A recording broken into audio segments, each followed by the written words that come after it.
Hello everyone, sorry for the 5 minutes wait. There was stuff that I was doing, you know, things happened.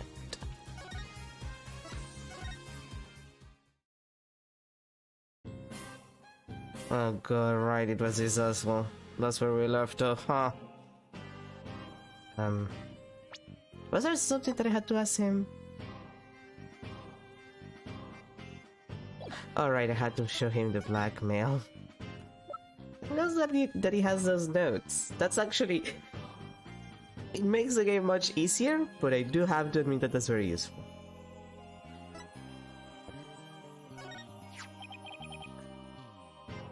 What voice did I give you? You were like very effeminate, which, you are in general, but... let me think about it.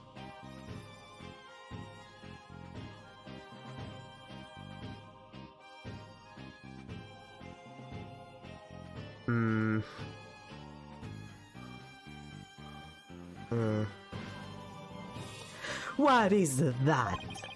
It's the blackmail letter, but it wasn't sent to Alderman Kiwi. It was sent to Mayor Tenma. And? Your point being? Someone took the letter from the mayor's briefcase and then placed it in the alderman's pocket after he was murdered. Oh, you don't say. You wouldn't happen to be the one who made the switch, would you? After all, you're the only one who knew that the blackmail letter was in his briefcase. So naturally, you are... Ha ha ha ha ha ha! Perhaps that shot of color will make those scales fall from your eyes. Or my eyes fall from their sockets. Is it possible that you would like to frame me as a potential suspect? What would make you raise such an outrageous allegation in the first place? Oh, well... My only crime is being born as beautiful as you see here. In other words, you have nothing. Now, let me show you what to do with this garbage. You can destroy the evidence like that. Yeah, that's literally evidence that I have to present in court later. What do you mean I can't? I just did! Feel a little lighter now. You've just won a one-way trip to the top of my most annoying people ever list, buddy. Are we done with your silly questions now? I am a very busy man, you know. I guess that's it for now. Hello, Lavelle speaking. Really? You wish to carry my new product at your store? Oh, but I'm afraid my own private brand is not available to the public. What? Then I shouldn't advertise it on TV, but I don't understand. As the embodiment of beauty, it is my duty to announce my good looks to the world. Stop the bus, I'm getting off. Everyone wants my exclusive Jesu Level products. It's the crown jewel of my collection, but of my long, relentless pursuit of beauty. But now it's become so popular, it's been an absolute nightmare. You don't say. Well, they can't have it. It's just for me. It's not meant for you peasants. Peasants? This is my latest product. I'm calling it Color Me Labelle. A dazzling hair color that you can wash out with just water. Guess that means you can't sweat. I have 7 colors in all. You can find out more in my commercials and magazine ads. Yet it's not available to the public? Great sales strategy there, genius. Come to think of it, Mr. Labelle, your hair color's changed since the last time we met. The little lady has quite a discerning eye. It's a little sample, considered a gift for one who truly appreciates beauty. Apollo, what should I do?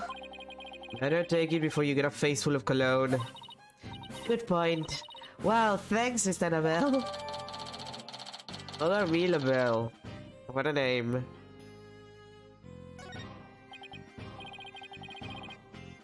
Okay, let's head over to the folks' chamber. We've still got to find the secret mechanism for opening the Forbidden Chamber.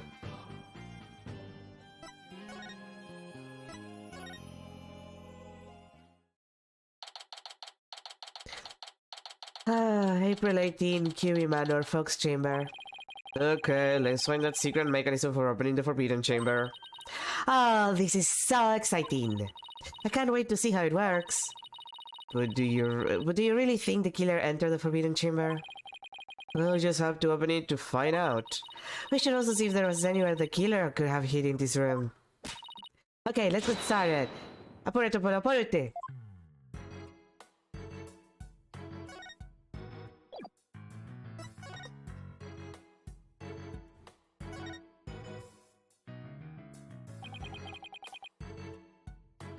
Still no keyhole, huh? Yes, and the door won't budge just like those spiky banks of yours. Well, all it takes is some water, but I don't think that would work on the door. Oh, I know. I'll break it down with a body slam. Ah, I seriously thought you could do that. How do you know if I haven't even tried? No, wait, don't! Ah! As much as you hate losing, Athena, I think the door would win this match.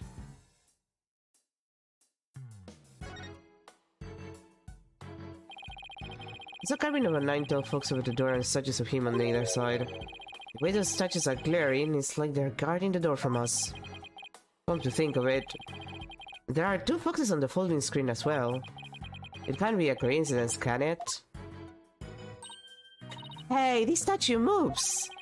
Don't get carried away now. I mean, who knows? It might trigger a trap. I can handle it. If a spear comes shooting my way, I'll snatch it out of the air.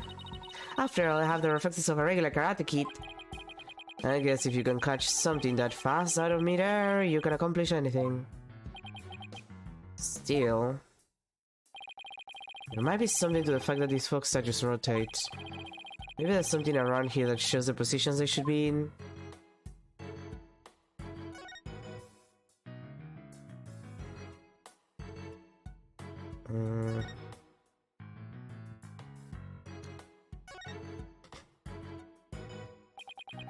Two foxes standing back to back that are depicted on this elegant folding screen. It has something to do with the keyhole. Wait a minute. Two foxes. There are two fox statues in front of the Forbidden Chamber as well. Maybe the keyhole will appear if we do something to this folding screen? But I don't see anything unusual about it. Well, it does have two foxes on it, and there are two fox statues in front of the door. Then maybe there's a clue somewhere in this room.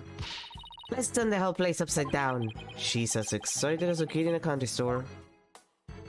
I mean, I know what the point is, but like...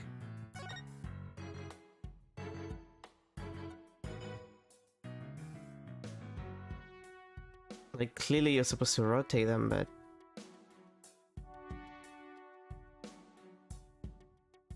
Like, am I supposed to interact with them again? Yeah.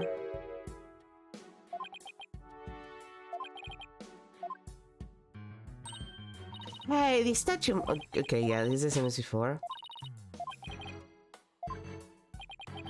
Still. Okay, that's the same.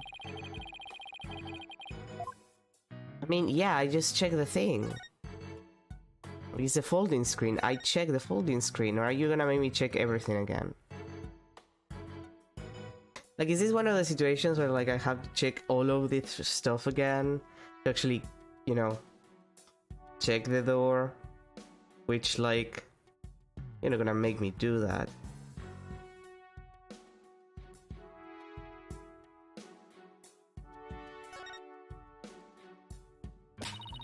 Well, I might as well try. I just don't wanna do it. Maybe the killer hid under this table.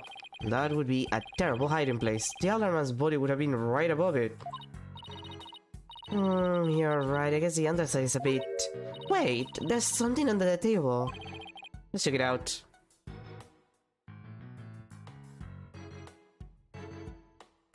Ooh. Hey, look, there's something down there. It looks like a piece of something. The only question is a piece of what?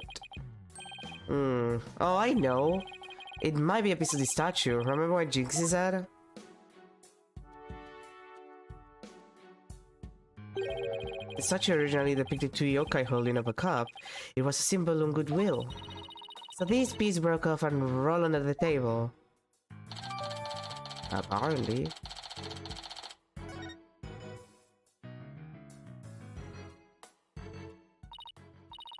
Well, I can't think of anywhere else to look. You find anything, Apollo? We'll never find the keyhole to the Forbidden Chamber at this rate. There's something about that folding screen. You know how those foxes statues in front of the Forbidden Chamber move? That screen might be a clue as to how we're supposed to position them or something. Hey, I bet you're right. Let's go over that screen with a fine-toothed comb.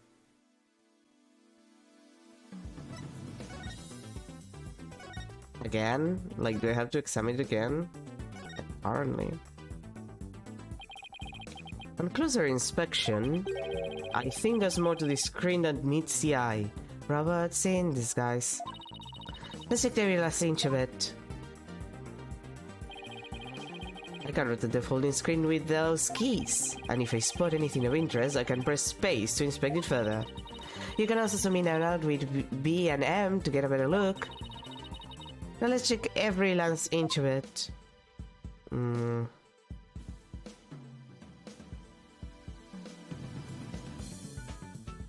Oh, hey.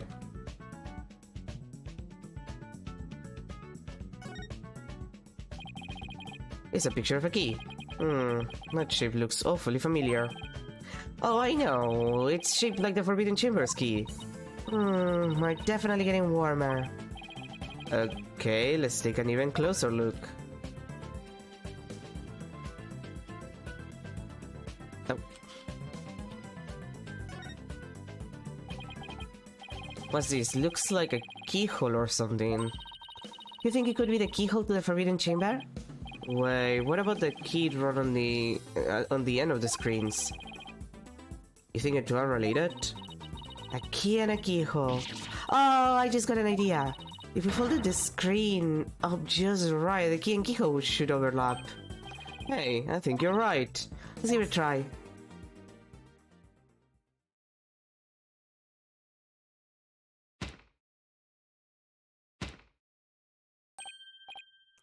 Look, a door. Yeah, and it's open too. The two foxes are now facing each other, so... Hey, why didn't we make those fox statues face each other? Apollo, let's go check out those statues. Okay, help me move the two statues so they face each other, just like on the screen.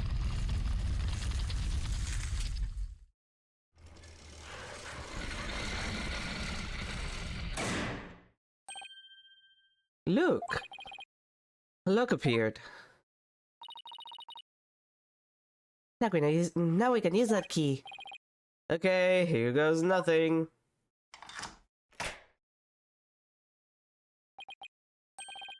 It worked. Now to see why this chamber is so forbidden. What secrets could it hold, I wonder? April 18, Kiwi Manor. Forbidden Chamber.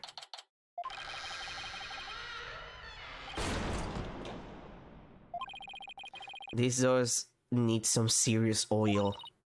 Ah, that was like nails on a chalkboard. Oh, right, forgot about those super good ears of yours.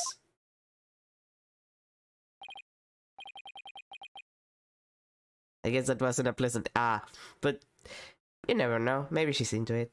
Look, more feathers.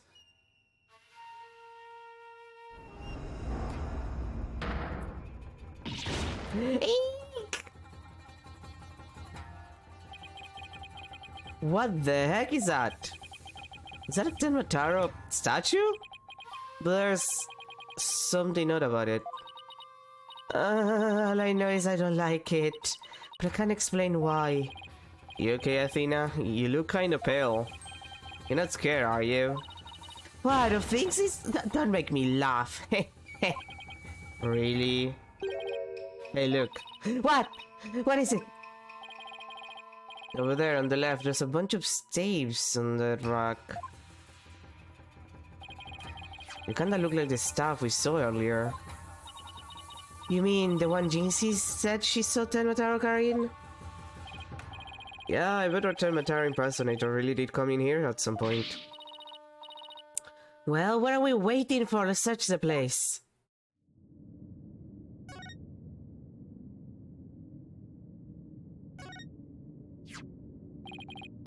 What's this? Whatever it is, the packaging is really gaudy.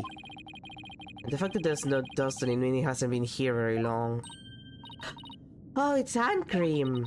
Let's see what brand it is. Jesus Labelle! Labelle? What the... But then, wouldn't that mean Mr. Labelle was here? I guess so, but why? Well, whoever was dressed up like Tenmataro must have taken a staff from here in the Forbidden Chamber. And that same person probably dropped this hand cream at that time. In other words, that Tenmataro impersonation we're looking for is none other than... that asshole, yeah. Laurent Labelle. Probably. This might be a big grave for us in court tomorrow. Now all we have to do is get the truth out of Mayor Tenma.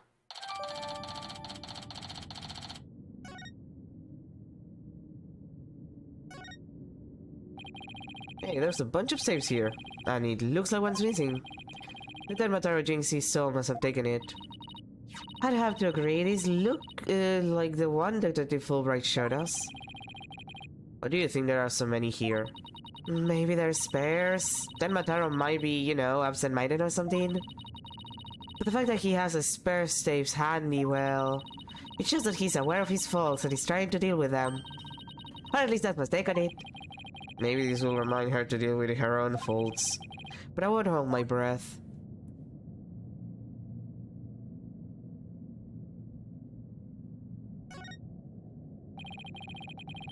Looks like a gravestone or something. It reads, "Here lies Tenmataro, age 80. Cause of death, choked on a chicken bone." Ah! Say it, I guess so. Besides, that sounds more like an autopsy report than an epitaph, if you ask me. Wait, you're joking around because you're scared. It's your coping mechanism. I'm not scared. Breakout Central. Right here, baby. Cut it out, widget. Denial is strong in this world.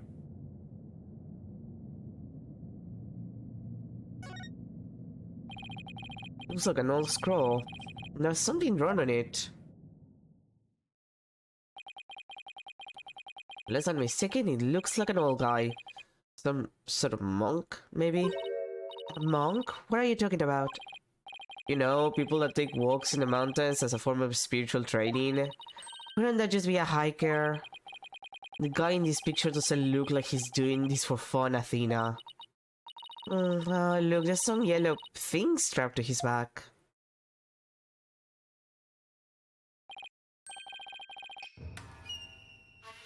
Whoa! It's turning into Tenmataro! What's this scroll getting at? Is this how Tenmataro was born? Well, whatever it is, it's definitely creepy.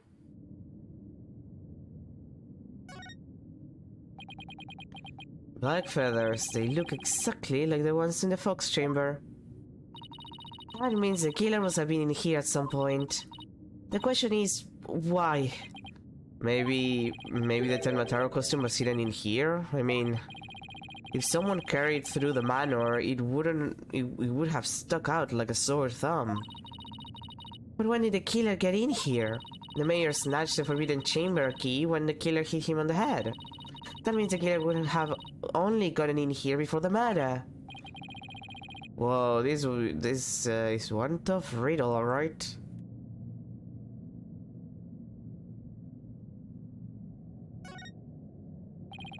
A stone lantern. Hey, those Japanese garden lamps. Where's the switch? Lamps like these are lit by fire, no electricity, so there is no switch. Ah, here it is. What? It was hidden out of sight. I see Tenmataro's cell has been outfitted with all the amenities a yokai could want.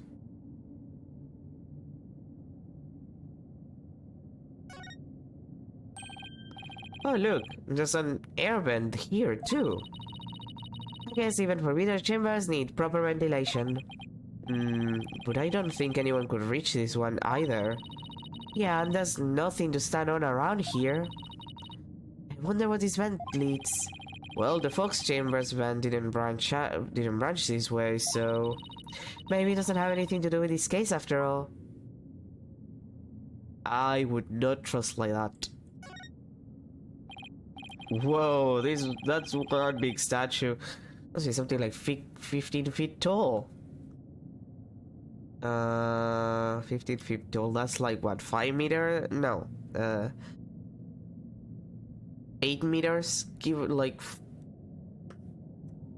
8 meters, give or take.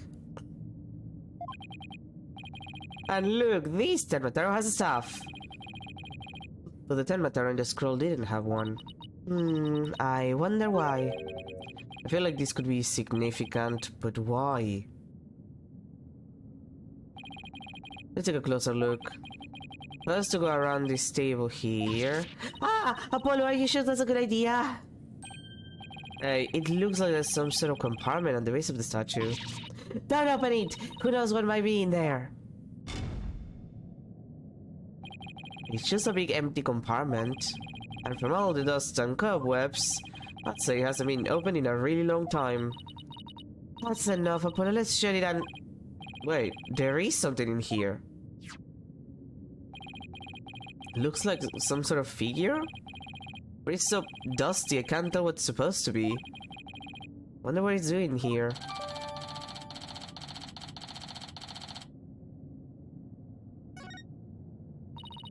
Is that about wraps it up?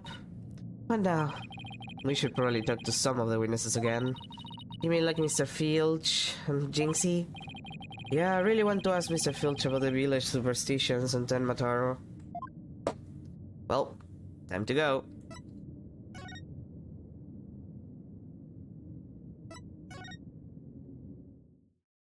I'm assuming he's at the foyer. Also, if you had like a creak, that's my chair, don't worry about it. April 18, QB Manor foyer. It's the curse of Tenmataro. You outside ignoring them superstitions at all, Pera. Mind your own business, will ya? Ah! Ouch, what was all that? What's it all about a curse? Tenmataro's curse as all as you stop sticking your nose where you don't belong. Stop investigating. Stop investigating. Listen to what them superstitions say. Right, how about obeying the law before you go obeying the superstition? Hey, what are you doing with Widget around your neck? He's mine! You know better than to go around stealing people's stuff like that. The same goes for my bracelet. Sorry, I promise I won't do it again. That's a lie and he knows it. Oh, he almost kidnapped my sweet little Widget. The big jack. I'm sorry. I guess you can teach an old raccoon dog new tricks. As long as we have him here, I guess we should ask him about what happened. I can't believe you did that. It's one thing to steal a pair of shoes, but to steal Widget! Yipes! Mercy! Mercy! I can't seem to control myself. Is that thieving blood running in my veins? Thieving blood? What's that supposed to mean? Glad you asked. The infamous bandit Asuki Kazo was my grandpappy. Take a gander at this. What exactly am I looking at? Looks like another one of those yokai to me. It's none other than the Asuki Kazo, robbed from the rich to give to the poor, he did.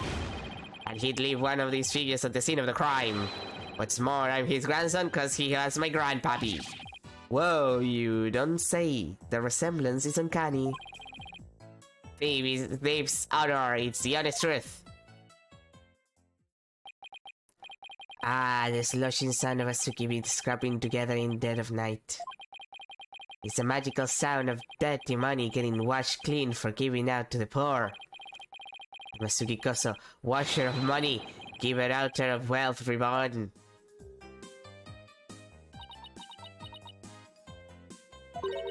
Forget the money. You should be washing yourself of this nasty habit. Wait a second. This figure looks familiar. Yes, it looks just like that old dusty figure we found in the Forbidden Chamber.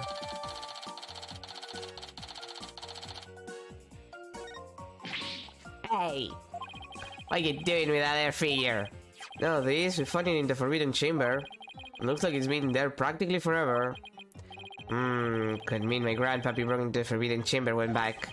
Hey, that reminds me, we once told me there's treasure in that there chamber. Treasure? Inquiry mentions seeing Ten Mataro near the scene of the crime.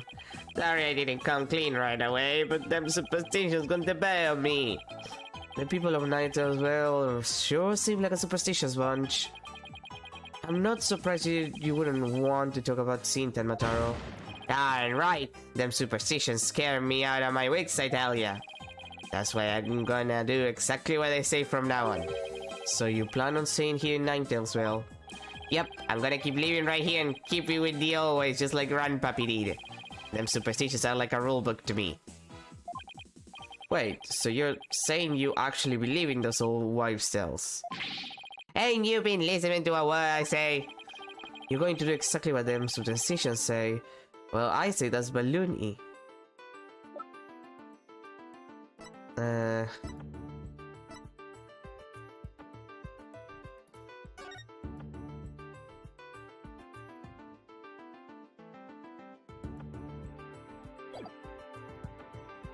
Alright. It's clearly written right here. Ignoring the superstitions will cost you your soul. There is, however, one way to save it. Your immediate departure from the village. So according to this, you shouldn't even be here, let alone talking with us. You said you plan on staying right here in Ninetales.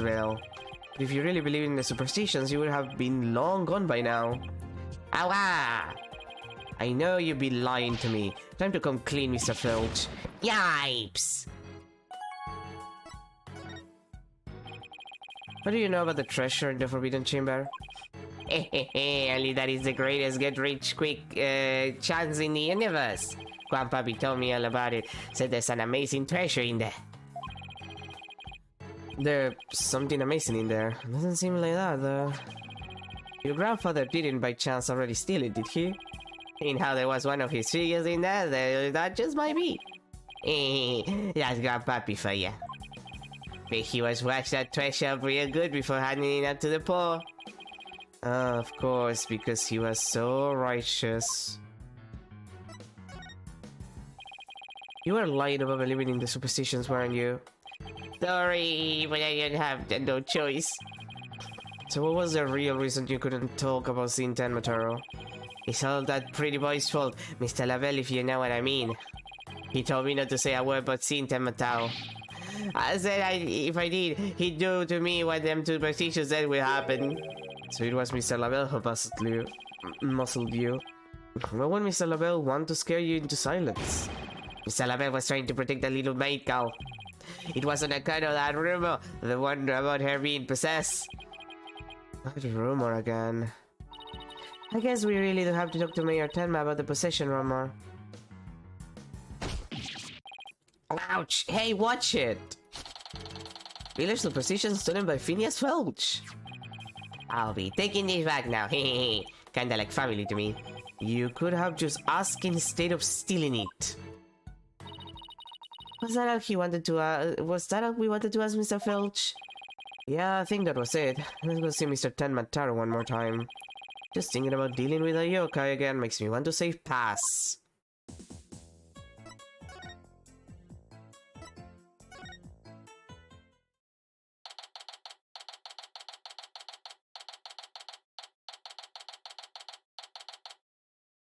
April 18th, Detention Center, Visitors Room. Lord Tenma, your attorneys are here to see you, your malevolence.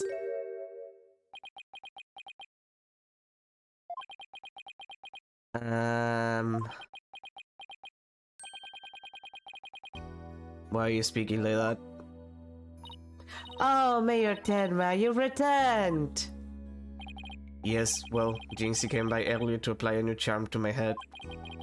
It seems to be suppressing the demon within me. That's a relief. Maybe we'll actually get somewhere this time. So, what can I do for you today? I'd like to ask about the rumor that Jinxie is possessed. Ah. He allegedly left the yokai evidence at the scene while under a demon's power. At least that's what the prosecution is going to claim at tomorrow's trial. For some good or for reason, God fucking damn it, Simon Backwell.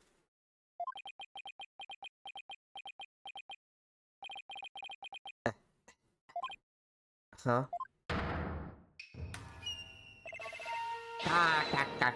No much is this wedding charm for me. Ah, the charm! Then Mataro's back. Those foolish mortals, they shall regret blaming that shy for my doings. I blew it. That question brought that yokai back. And he probably won't drop the act until Jinx's name is clear either. I'd like to ask you something about your aide, Florent Labelle mentioned. Do you know Jinxie is rumored to be possessed? I know not what you speak. You're trying to protect Jinxie, aren't you? I, Ten Mataro, Demon Lord of the Yokai, protect the mere mortal. No affections do I possess for your race of humans. Please, we already proved that there was a third party disguised as a yokai at the scene. But if you deny that tomorrow, we'll never be able to clear Mayor Tenma's name. But I have already told you, I know not of what you speak. I don't think we'll get anything more out of him. It's all over unless we can somehow prove that Jinx didn't plant that yokai evidence. Hey, Apollo, I think I got this one. I think I can prove that she didn't do it. Really? Sure. I should be able to use psychology to explain that whole possession thing. Knock yourself out then. Oh, I think that's really something. I can't really go no hair when it counts.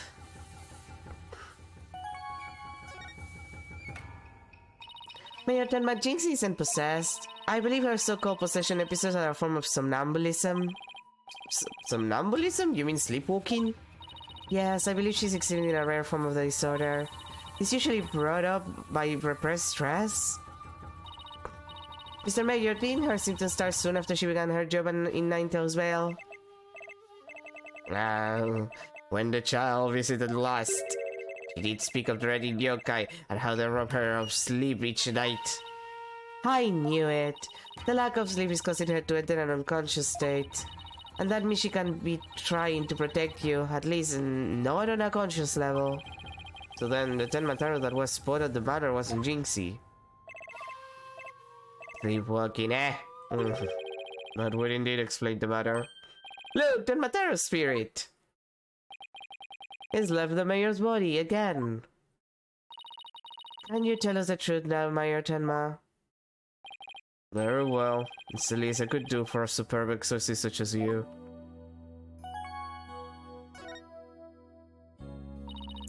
Mayor Tenma, you didn't leave those feathers and tracks at the scene, did you? I did not. Neither I nor Jinxie have anything to do with that. That was the killer's doing, no doubt. I knew it. You suspect Florent is behind all this. But why? Did he really want Ninetales Vale that badly? Can you think of any reason why? Looking back, he did seem fixated on Ten Mataro for a spell. Ah! Could it be? Perhaps he was attempting to release Ten Mataro. That's crazy. Are you saying that yokai is real?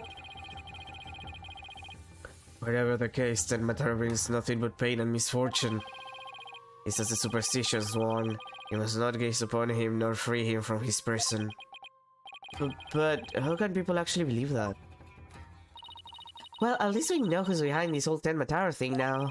Yeah, and I think we need to have another nice long chat with Mr. Lavelle. Is ready, your benevolence. Ah, an offering to the Demon King. You may place it right there. The kitchen crew poured their heart and soul into making it. Eating now. So happy happens to be my favorite of mine. Just hold the hearts next time. Ah, Yes, your benevolence, I remember that. How long is he planning to keep up this yokai charade? Well, we've already talked to Mr. Filch and Mayor Tenma, so why don't we go see Flora and Lavelle next, now that we know the truth? He won't be able to claim that the Tenma Taro was Jinxie or the Mayor anymore. The real question is, how are we going to get him to admit it was him?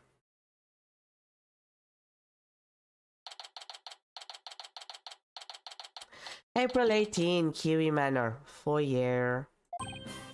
Okay, now let's practice that again, Filchy, from the top.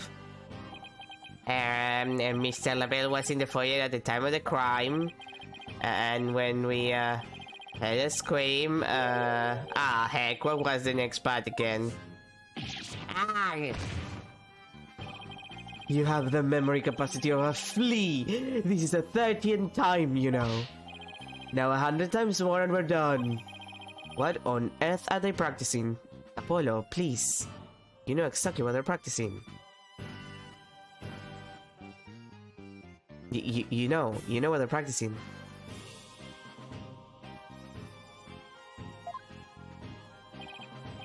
Aw, I ain't cut out for this. Whoopsie daisy. Oh! Begging your pardon, Mr. Lavelle, so just this practice. Yikes! Unbelievable. What if you had solid my outfit with those grubby paws of yours? Did Filch Lavelle's wallet just now? So, what do you think they're up to this time, Apollo? Oh, it's you two. Eavesdropping, are we? You pencils on Sotaki. I see you are snooping as usual. Well, what do you want with me? Your confession to being the Tenma Taro imposter would be nice right now. Like, right about now. Mr. Filch filled me in on a conversation you two had, and about how you told him not to say a word about seeing Tenma Taro. Filch, you fool! Yikes! I told you nothing good would come of you running your mouth. So, why do you want to keep Mr. Filch quiet like that, Mr. Lavelle? Why? To protect darling little Jinxie, of course. When Jinxie was never really possessed. She was sleepwalking. Being asleep at the time, she couldn't have been consciously trying to protect the mayor. That also means she couldn't have possibly been Tenma Taro. Interesting, but where are you going with this? Since you ask so politely, I believe you have a different reason for trying to keep Mr. Filch quiet.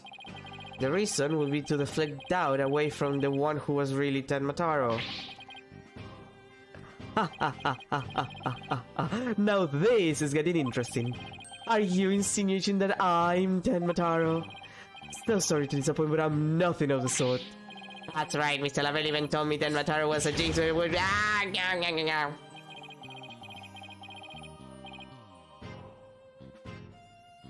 I said Tenma Taro was Jinxie, you fool!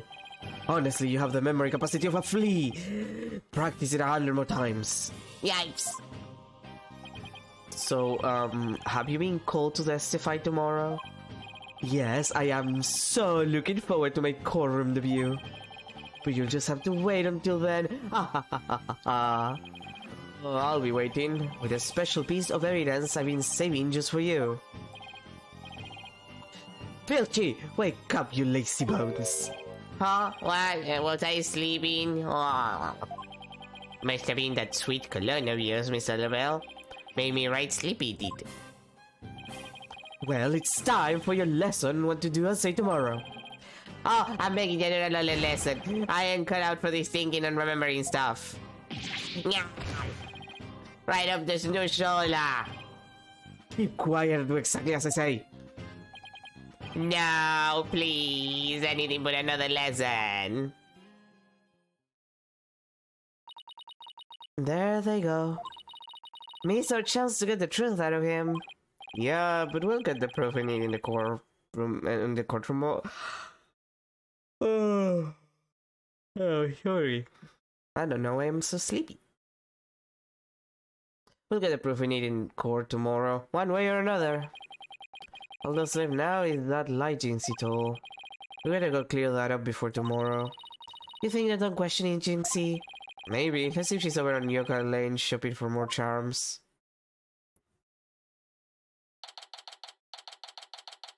April 18, Ninetales, Yoka Lane. Because Ninetale Fox, this time for setting. My crush has been put faster over time unless Reggie will be mine. I ain't impressed there. Like, let me read the stuff that I'm trying to read, game. She must be possessed. Sleepwalking again. Maybe if I speak softly, I won't startle hell and get a charm blaster on my forehead. Psst, Jinxie. Huh? Oh, hello, Mr. Demon Lawyer. My child will have fun enough again. I guess I can avoid that charm slap by turning down my cores of seal. They done questioning you, Jinxie. And on the way back, I stopped here to wear a new charm that was just released. Yeah, which one? The one with the Ninetale Fox and Tenotaro. It's just them dancing together. Really? Two bitter rivals dancing together? Apollo, last night I watched The Lighthouse. I can promise you that bitter rivals will dance together. If they're gay enough. It's a charm for rebuilding bird bridges. Oh, right, for the municipal merger issue. No, it's for the Demon Lawyer and the Insomniac Prosecutor. It'll stop you two from fighting like you did in this court, like you did in court this morning. We weren't fighting, it was a spirited debate. It's what we liars. No fighting. Charm slapped again. Apollo, if you're done playing around, let's find out what she was lying about.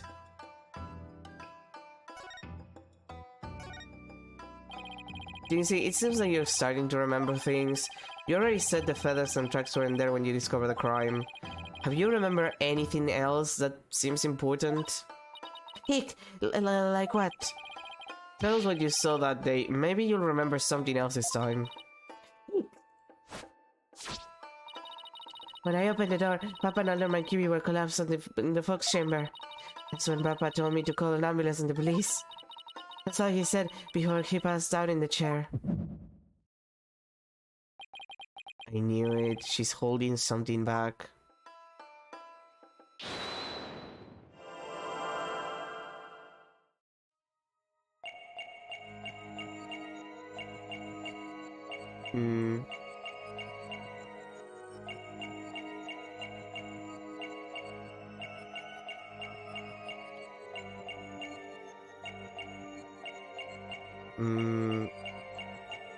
I can't see anything.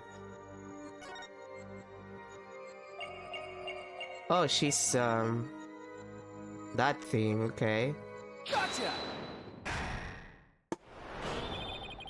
You were very nervous when you said that so like he said, weren't you? I know because I saw your fingers move as if you were going to slap someone with a charm. Huh?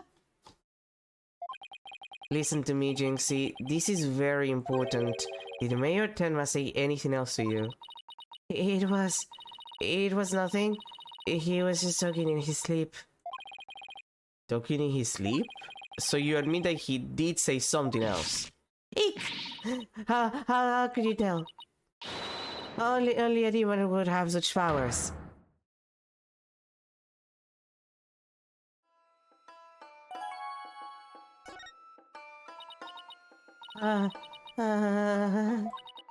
Like I said, he was just talking in his sleep. I mean, why else would Papa say something like that? Will you be a little more specific? Before he fainted, he said, "Forgive me, Jinxie. I killed Alderman Curie." He said, "What?" The major actually confessed to the crime? He didn't mean it. He couldn't possibly have known what he was saying. He was probably possessed, or maybe he was in the middle of a nightmare. Nightmare? No, this is the nightmare. This is one statement I wish I'd never heard. What in the world are we going to do now? Return to the basics. That's right. Always believe in your client, no matter what happens. That is a lawyer's greatest and most trusted weapon. Right, just believe in my client, even if all I can see ahead is darkness and despair. Jinsey, does Prosecutor Blackwell know about your father's confession? I didn't mention it when he was questioning me. I mean, there's no way Papa's the killer. Why would the mayor confess like that? Could he really have been dreaming or simply delirious? Who knows, but I sure feel like I'm in a living nightmare right now. Apollo, what are we going to do about tomorrow's trial? The crime scene was locked out until Jinxie arrived and our clients even confessed. Although, to be fair, I don't know if you could take a confession done while having your, you know, your head hit like that, like just bleeding and everything. Seriously, the guy probably had like a concussion and everything. I don't think that you can like, it's not like it's not admissible on court, but like it's very easy to refute something like, yeah, you know, it's just like,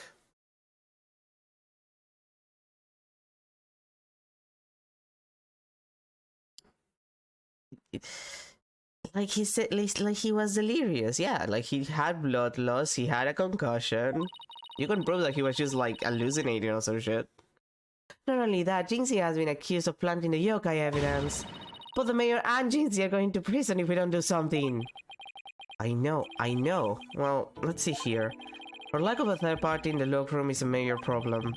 Jinxie has testified that when she first opened the door, Alderman Kiwi and Mayor Tenma were the only people she saw in the Fox chamber. But the real killer must have been hiding in there as well. Considering the room was locked tight, that's the only logical explanation. The mystery person must have fled the Fox chamber when it was opened. And that's when Jinxie saw what she thought was Tenma Taro. But Papa and the Alderman were the only people there. I didn't see anyone else. What's going on here? Lavel's extremely pale, but he's far from transparent. So just how did he hide himself at the scene of the crime? Whatever it takes in court tomorrow, Apollo. We have to take down that dirty rotten Tenma Taro Flori Labelle. Right. We'll get him with a legal exorcism, justice style.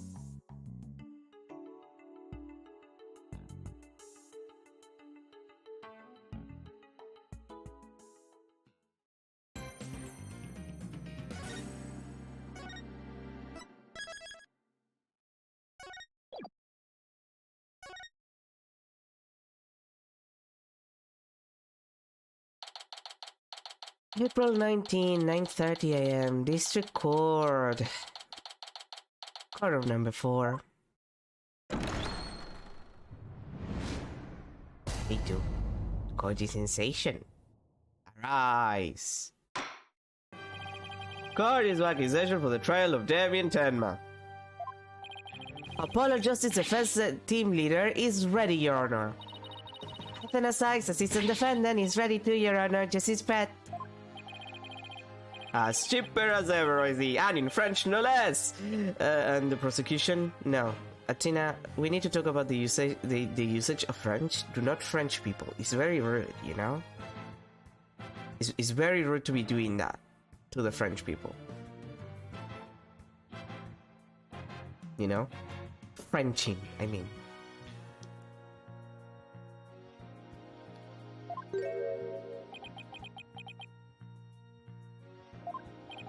Very well then. By the way, I asked Detective Fulbright to provide study of shackles today.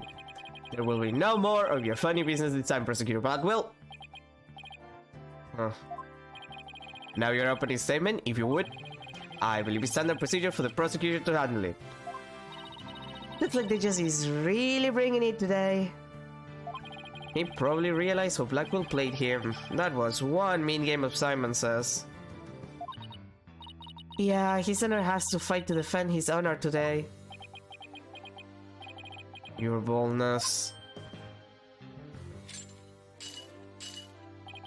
It's plain to see that you've always dreamed of delivering an epic opening statement.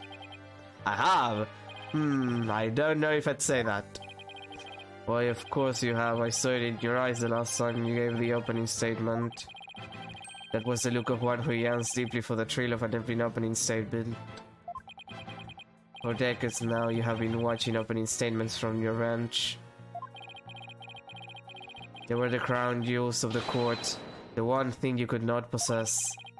The crown jewels of the court?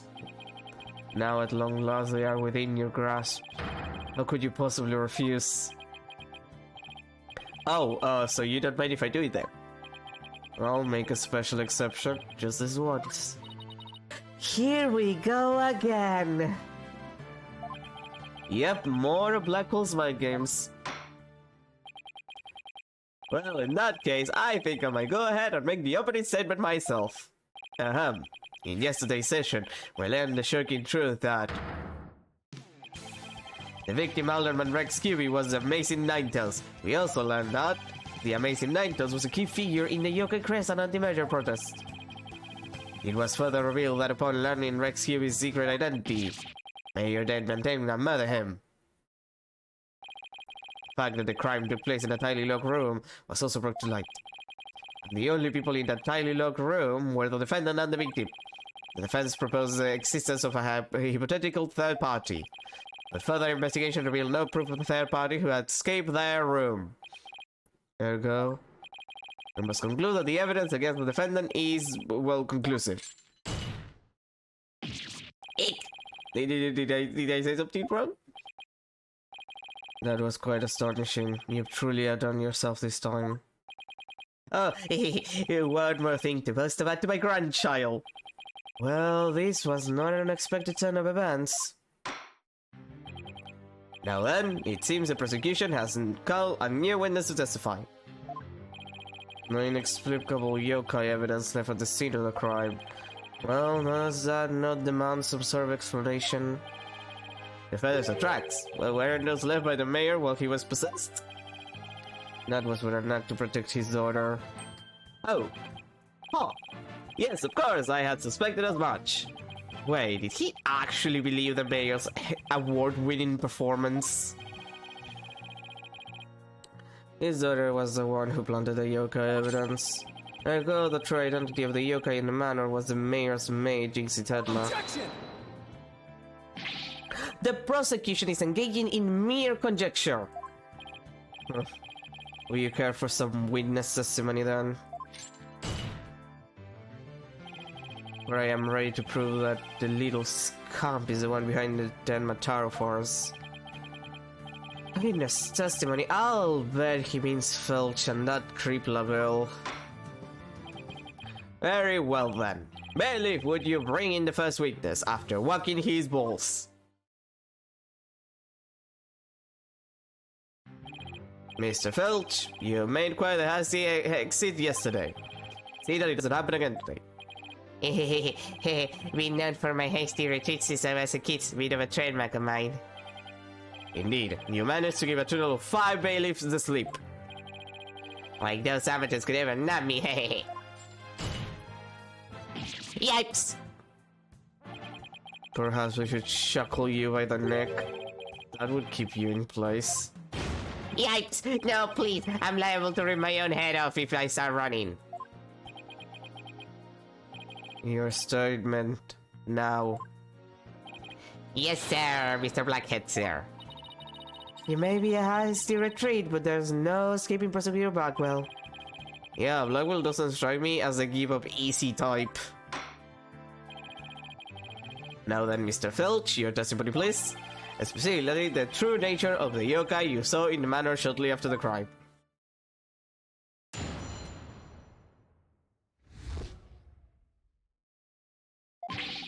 Tenmataro's really that little maid gal, ain't no doubt about it. I mean, the Tenmataro I said was just a little thing about her size.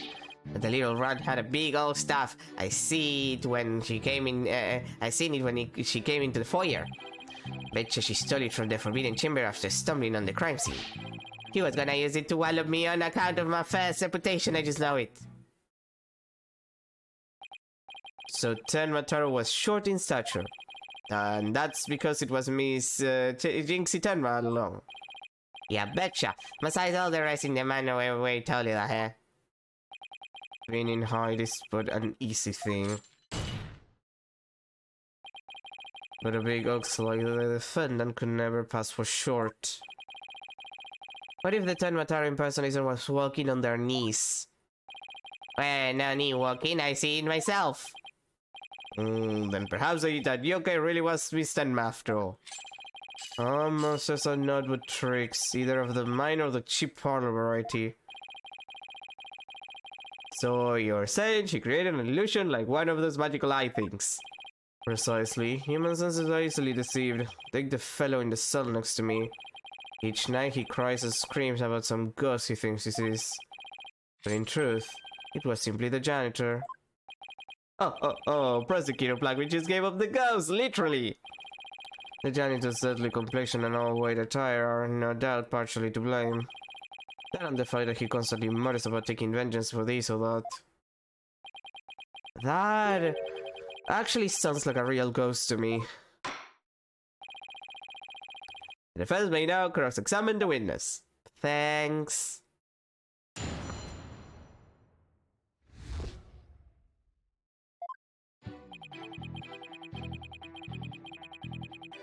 Uh-huh.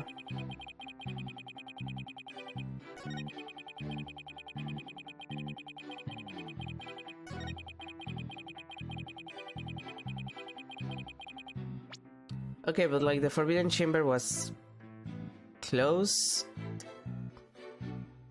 Objection! And he was in the, in the mayor's stomach. It would seem that Tenma was in fact not this innocent little girl.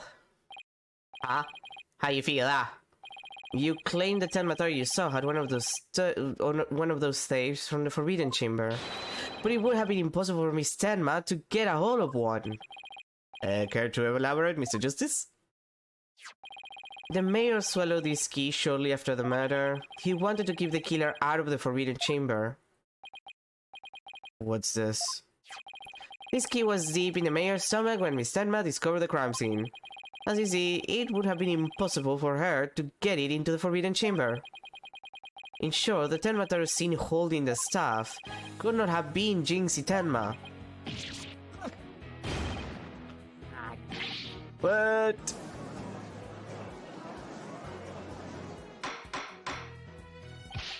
But then who does the defense believe was impersonating Tenma? Or Tenma impersonator is none other than Mayor Tenma's aide. Such accusations beg evidence. Aside from his ghastly appearance, can you prove he is the yokai we seek? Yes, in fact, I can, asshole. Very well. Let's see where the defense is going with this. Mr. Justice, please show us proof that as to the true identity of the Tenma impersonator. Well, I assume it's the, the hand cream.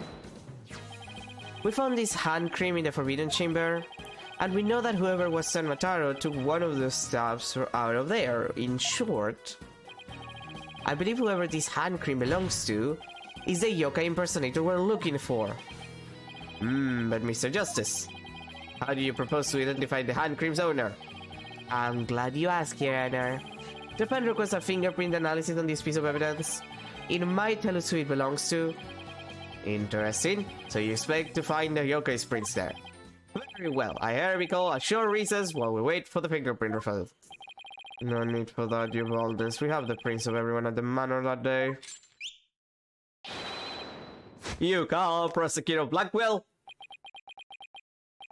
Could anyone be more whipped? Yes, Apollo, we could be. Fulbright. Analyze these for prints. You have 3 minutes. Your wish is my command. Very well then. I guess we'll just have to wait right here. They're just... Can I get a coffee? Just relax, waiting for it.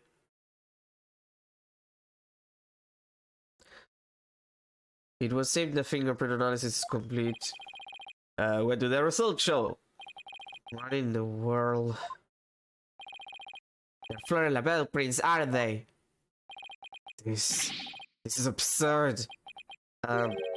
Prosecutor Blackwell?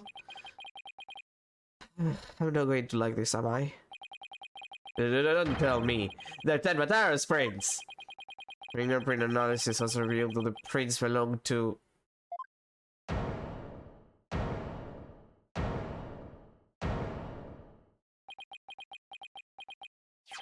Phineas Filch. Objection! Wait, what? What? Then Mr. LaBelle wasn't the one who entered the Forbidden Chamber? Objection! Why, you tricksy little tanuki. Explain yourself now. Sure, them prints are mine. I mean, I did pilfer that hand cream from Mr. LaBelle after all. So you're the one who entered the Forbidden Chamber? So what if I did? Got a problem with it? Yipes! You fool of a tanuki.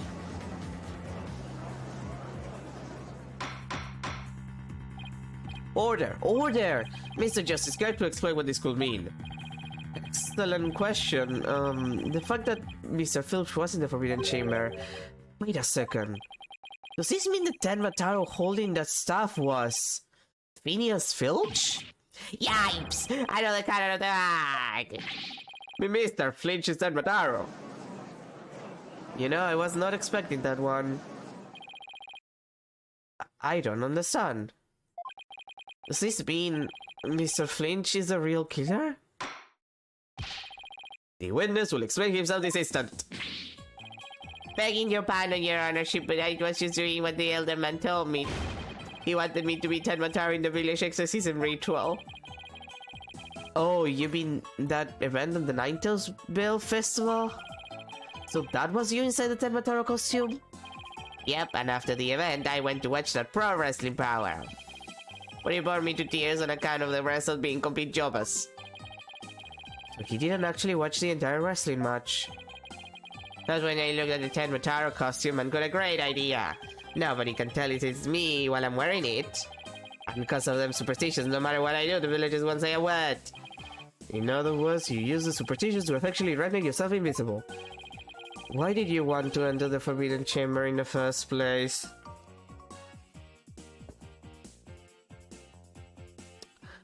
You're gonna have to explain yourself. Because of the treasure there. Thought that was my big chance to sneak out in and have it. Treasure. Only that is the greatest get rich quick chant in the universe. Grandpappy told me all about it. Said there's an amazing treasure in there. He went in there not knowing his grandfather had already pilfered it. Guess that's one tale that didn't get passed down from grandpappy to grandson. Wait, how exactly did you get into the Forbidden Chamber? There was a meeting in the Fox Chamber that day. Plus, the mayor swallowed the key, the only key that could open the Forbidden Chamber's door. You couldn't have possibly gotten in. I could through the air vent in the foyer. The vents left of the Alderman's picture, I went on in and made a little nice hole. Use that to get into the air duct that leads to the Forbidden Chamber, I did. You what? But that, how is that even possible? Wait a sec. Remember that air vent in the Forbidden Chamber? So Mr. Filch found a way to get into that air duct. And that's what he got from the foyer vent to the Forbidden Chamber vent. So Ted Mataro was nothing more than a cat burglar, or rather a tanuki burglar. And we're back to being without anyone to charge for the Alderman's murder. Looks like our so-called yokai is nothing more than one big troublemaker. Tell me, Mr. Filch, what did you do after fleeing to the foyer? I got a costume real quick when I had just caused trouble at a point. And where is that costume now? Heck if I know. And it ain't my fault if you never find it. The police searched every nook and cranny. No yoga costume was left in the manor. What if it was still outside the manor? Ah! No way! Maybe. It's maybe. The fan seems to have hit upon an idea. Well, go on, Mr. Justice. Okay, here's what I think. Mr. Filch, did you get rid of the costume here? By the window.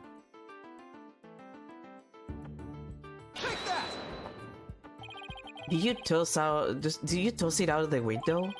Because that would certainly explain why it didn't turn up inside the manor. You think I tossed it out of the window? That costume cost me a pretty penny. So why would I go do something like that? I can think of a few reasons. Any bright ideas, Apollo? Well, assuming the costume really was tossed out from the window, then the next question would be, what happened to it after that? And if I'm right, I might have just the thing to prove what happened to the costume. Phineas Filch, I have just the evidence for you. You do? This evidence proves you got rid of your Ted Mataro costume through the window. A special edition paper. Ah, that's Ted Mataro flying through the sky. And just how does that prove Mr. Filch took his costume out of the window? It's quite simple. That's not Ted Mataro in the photo, it's the costume Mr. Filch threw out. Ah, that's crazy talk. You ain't serious, are ya? There's a steep cliff right outside the foyer window, meaning the manor is pretty high. The costume flew through the air after it was tossed out. That's when the photo was taken. In other words, the photo of Ted Mataro really was a flight of fancy. What? Yikes. I mean, I'm not surprised as the solution to that little mess.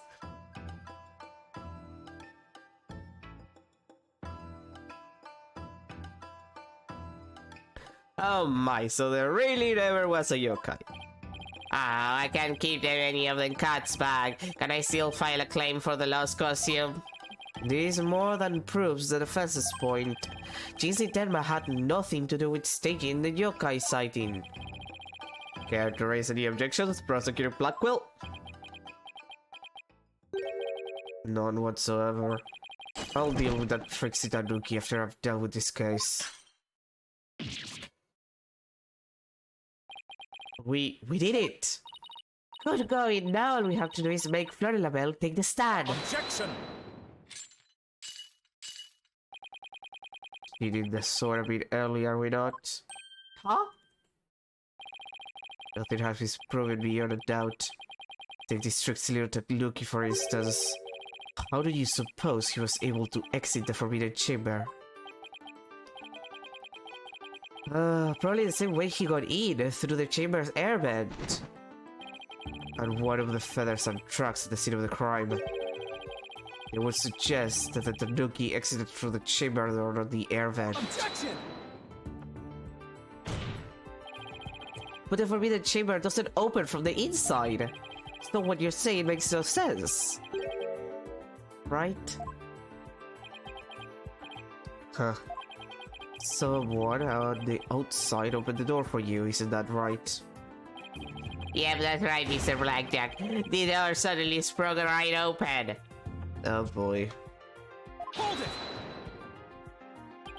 Sprung right open? Who was on the other side? You get a good look on how the sudden glare. I heard the reflection of from my head, blind fellow moviegoers emerging from the dark. That's when I sensed the stuff and made my daring escape. And then that little maid gal spotted me as I hightailed down the hole. That means the Forbidden Chamber wasn't open until after the crime was discovered. But wait, we still don't know who opened it. Maybe there really was a third person in the Fox Chamber. Objection! Well, you little Tanuki. When the Forbidden Chamber opened, did you see the accused pass out? The accused passed out there. Nope. Only one there was the alderman, and he was dead on as a doornail. If the accused wasn't there, what do you suppose he was up to? Oh, I don't like where this is going. Ah, don't tell me. Plainly, the only one who could have opened the forbidden chamber was the accused Xavier Tenma.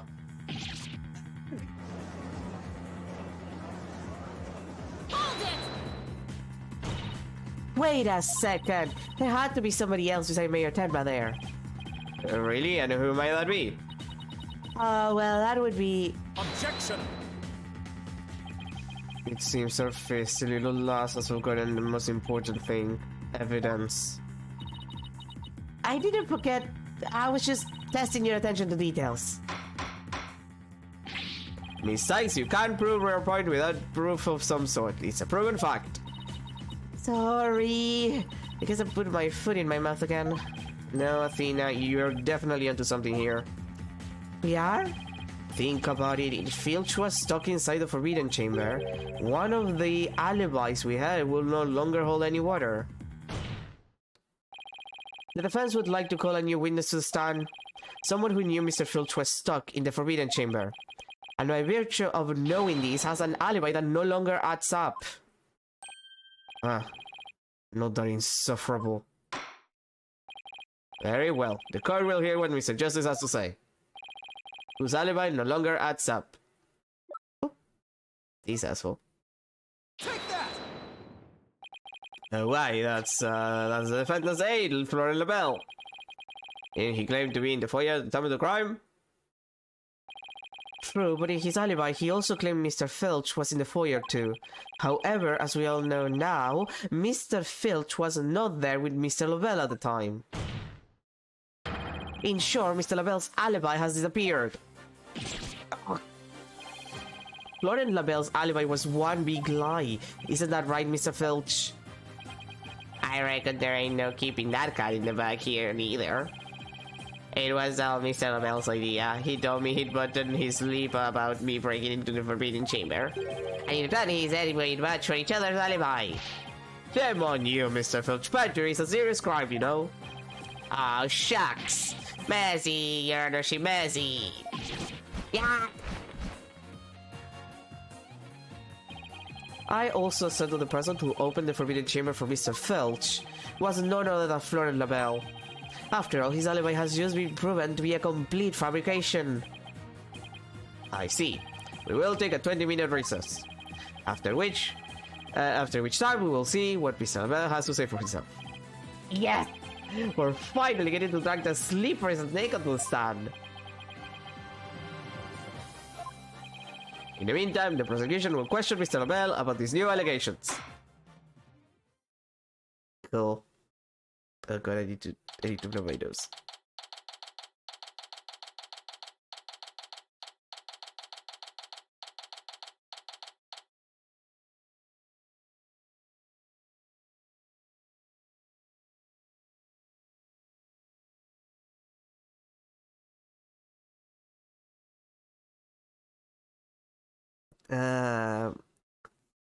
But change. How do I hate you? A lot. I hate you a lot, actually. It's a weather change. April 19, 10:25 a.m. District Court, Defendant Lobby number 3. For the record, my nose is full of snot again, and this is terrible. We did it, Apollo! We finally dragged Mr. LaBelle into court! Yeah. Hey, why the log face? I can't help but feel I'm missing something important. Plus, Prosecutor Blackwell's bound to mount a counterattack. You really are a worrywart, aren't you? I'll be fine. That mystery figure who opened the Forbidden Chamber for Mr. Filch had to have been Florent LaBelle. No, but that's not what's bugging me. I wish I could put my finger on it, though. At any rate, the big showdown with Mr. LaBelle is up next, so chin up, Apollo.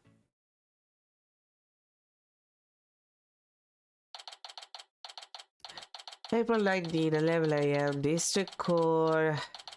Court number 4. Oh, now his hair is green. He looks like the Jonkler. Court is back in session. Our witness is Yes, I'm acting on behalf of the mayor in this very important matter. It seems the witness is predisposed at the moment. Ha ha ha ha. Surely, Geek Chess, I will hold you to your promise, remember that. Oh, my dearest apologies. This is Florian Labelle, personal aide to Mayor Tenma, or should I say, the accused. He kills me that he doesn't really have to do anything. He's just like, just hit the desk. And that's enough. Ouch! Like the poor mayor hasn't suffered enough. Well, what business do you have with me? I don't know. I need to ask you why you look like the Jongleur now. I am a very busy man, so let's make this as brief as possible. Your boldness. Ah, right. Mr. Phil's testimony has revealed a hole in your alibi. And for this reason, you are suspected of having some sort of connection with the case at hand. The thing I'd be associated... the thing that I'd be associated with this entirely lewd affair. Well, I'm not, so I may go now. I have very important matters to attend to. Objection! I don't think so, Mr. Labelle. Do you realize what a serious crime you committed? Witness, you are being accused of perjury. This is your chance to clear the air. Fine. The truth is, I faked my alibi for a very good reason. The mayor was obviously the killer, so I created a fake alibi to confuse the matter. You see, as his personal aide, I felt I had to protect him. Sorry. You think this is funny? Without your alibi, you're a suspect too. What were you really doing at the time of the crime? Peasant, how dare you accuse me of one of the beautiful people? Stop standing and tell the court what you were really doing at the time of the crime. Silence!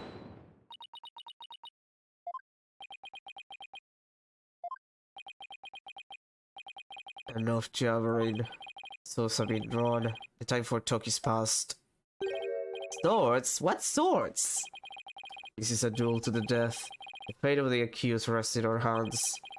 Begone, ye cowardly of heart. The battlefield had no place for ye. Again! Oh my. Spare me, please!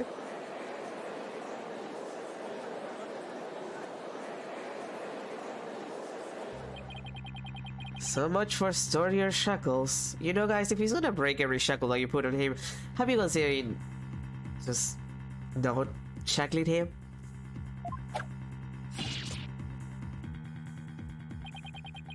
Those chains hinder my bow, that heads will roll this eye.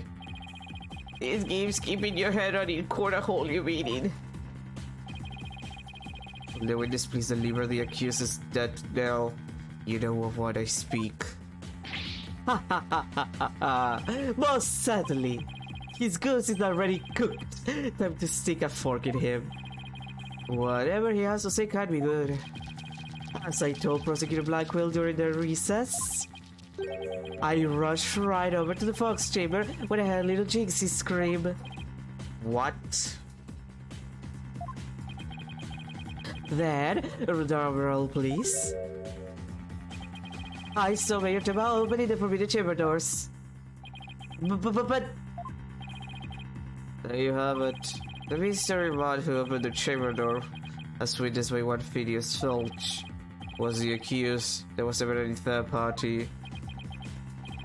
Oh, and that's no. I heard something quite startling there at the scene of the crime. Startling sounds bad.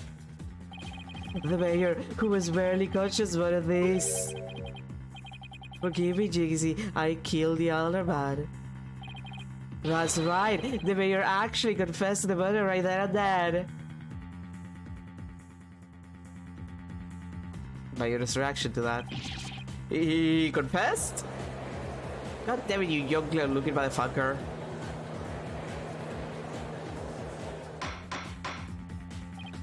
Order in the court. This is quite conclusive testimony if it stands.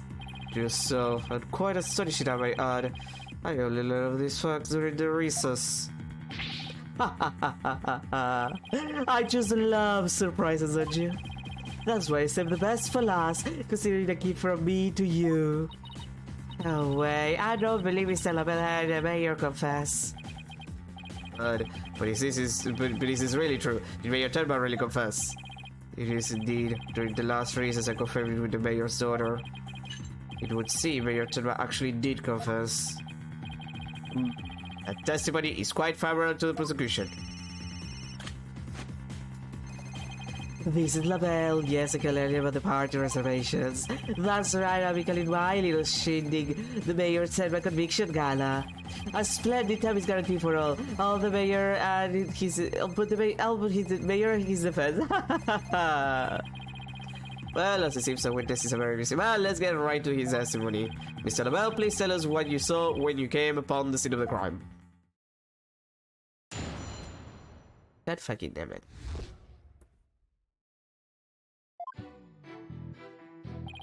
I was in the hallway hiding in the shadows. That's when I had a confession. Upon learning of her other crime, Li Jingxi fled without ever noticing me. Immediately after that, the mayor came to, stood up and opened the forbidden dog chamber. As I ran in terror, the demon emerged from his prison. In shock, I fled down the hallway to my right, to the one with the phone at the end.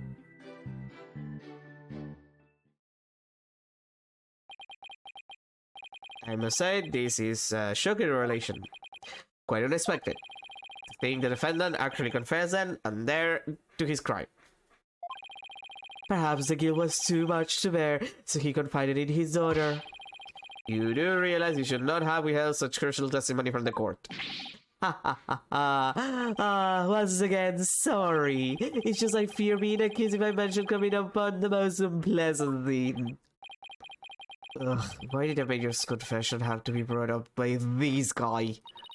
We better do something before the judge declares the mayor guilty. As a dead row inmate once told me years gone by, there is a time to fight and a time to yield, a time to live and a time to die. He's laying it on real thing now. The defense may now cross-examine the witness.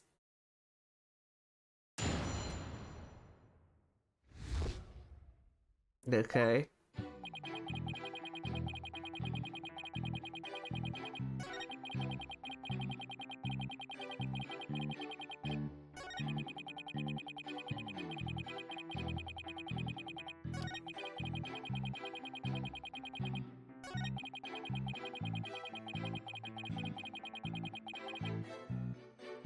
Okay, but where is it? Yeah, Jinx is the one who, like, she was there calling for help, so you should have crossed paths with her. Objection! Florian Labelle, you're lying about having witnessed these events from the hallway. What on earth do you mean? Yes, care to fill the rest of us in, Mr. Justice? If Mr. Labelle had really fled down into the hall with the phone in it, he would have crossed paths with Miss Tenma. What's this? After she discovered the crime scene, she immediately went to call the police. Then, after making her call, she went back to the main hallway, whereupon she encountered the demon, yokai, or whatever you want to call it. As for me, I call it Phineas Filch in a Tenma Taro costume. The encounter happened right here where the hallways meet. As for Mr. Labelle, if he had fled here, feigning escape from the yokai imposter. Why yes, two would have crossed paths. Right, except Miss Tenma told us that there was no one else in the hall. In short, Miss Tenma did not see you in the hall because you were never really there. Ah! My eyes! My beautiful eyes! Ah, not such a fabulous scent now, is it? But Mr. Justice, the witness also stated that he heard the mayor confess. If he was lying about hearing the confession from the hall, then where was he when he heard it? Inside the Fox chamber, where else? But isn't that within the very crime scene? It is, Your Honor, and that means he's not really a witness. Rather, he's a third party. I've been alleging this whole time. What? You think I'm the killer? How dare you? Silence! Foolish fop. A true man knows when he is beaten. A shield of lies comes to naught before a foe with the sword of truth bared. Prosecutor Blackwell, what are you? I thought we were on the same side. You are mistaken. There are no sides here, save for a cold, steely edge of judgment. You are alone upon this battlefield, with no your license sickly sweet perfume. Whoa, what just happened? Blackwell's really teared into him. You heard the Mayor's confession from the inside, do you not? You deviant dandy. Blackwell, that's kinda homophobic of you. Like, Blackwell hard? That's like kind of homophobic to you. You don't have to call him a deviant dandy, okay? A dandy, yes, he fits the stereotype. But come on, dude. No need to be like that. The sole location from which you could have seen and heard the mayor and the Tanuki without either of them noticing you were right there in the Fox chamber. Oh my. So that's how it's going to be. Fine, I'll come clean then. Seriously? You want me to be in the Fox chamber? I do! I did enter the room after the murder. But I was afraid of being falsely accused, so I lied about it. I feel terrible about lying like that, but it's a verbal cologne I use to protect myself. You'd better explain yourself, Miss Annabelle. Yes, of course. I was just about to get to that. The witness is skating on thin ice. I'll remind you that perjury is a very serious crime. Now let's hear your testimony again, this time without your perfume of lies.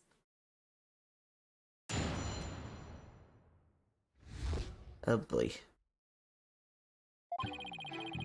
I did enter the Fox chamber after the murder, but I didn't enter until after Jinxie had heard the confession and left. I heard the Major groan and hid behind the folding screen. When I saw there up close, it was absolutely horrifying. So you see, I was there, but merely watching from behind the screen.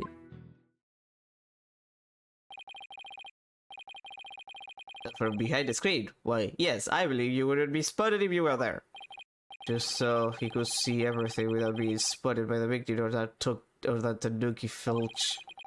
Suffice to say, he was a mere witness to the events rather than an actual third party. These guys are slippery as an eel. Apollo, you think he's telling the truth? Well, he was in the Fox chamber, so at least that much must be true. The defense may cross-examine or slightly voyeuristic witness. Slightly voyeuristic witness, that's a good one.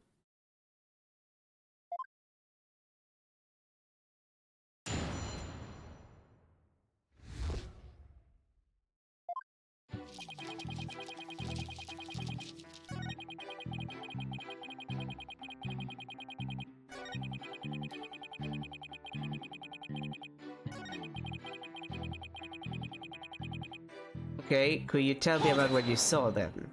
Details, I want details. Could you describe the crime scene in a bit more detail? And what exactly would you like details about? Well, what I'd like to ask you about is the feathers and tracks, the forbidden chamber, the murder weapon. Why, like, we enter the chamber, we don't need that. The feather tracks feel very obvious now that we know the entire costume situation, so I guess the murder weapon? Would you describe the state of the weapons that had been used at the scene? The spear had been thrust all the way through Alderman Kiwi. Then there was the statue that the Alderman used to bludgeon Mayor Talba. An incredibly inspired symbol had fallen to the floor. Oh right, the statue. But why would he find it inspiring? Why exactly did you find this? Why exactly did you find the statue is inspiring? Well, when I saw that statue, I felt as if the merger had been realized. It was like a celebration of union between town and village, an inspiring symbol of goodwill. A broken statue next to a bloody corpse. Real inspiring. Well, Mr. Justice, do you consider this his statement to be of any importance? Is it important? It's very important considering Jinxie told us that it was only her and the Alderman who knew about like how the statue looked. I believe that to be extremely important. I request it to be added, that it be added to the testimony. A statue had fallen to the floor. It was a token of goodwill, celebrating the municipal merger. Boop. Objection!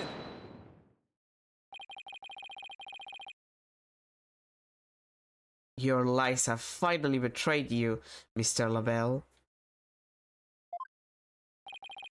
What possibly could you mean? You said this statue was like a celebration of union between town and village. Isn't that correct? It is indeed, but what of it? The two yokai are joining hands in goodwill, as if they were celebrating the municipal merger. Something the matter? So, how did you really know that the statue was meant to be a symbol of goodwill again? What? Justice Dodo, explain yourself and make it quick. This statue was meant to symbolize goodwill in its original form, but that was a secret. A secret? Whatever do you mean? What I mean is that it broke when someone used it to strike Mayor Tenma on the head. What's left clearly makes it look like the two yokai are battling it out. The statue's secret and its true form were lost inside that locked room. For Miss Tenma is the only living soul who should know what it once looked like.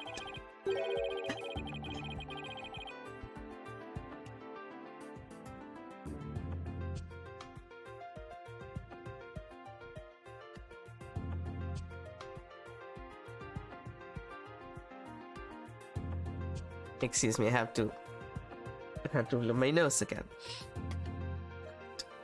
I am dying, Squirtle. So, Mr. Labelle, where could you have possibly seen the statue in its original form?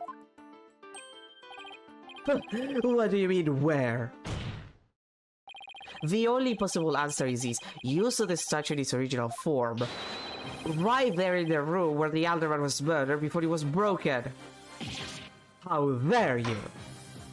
Mr. Justice, are you accusing the witness with some sort of crime? Yes, I am. Florent Labelle, I accuse you of the murder of Alderman Rex QB. Ah!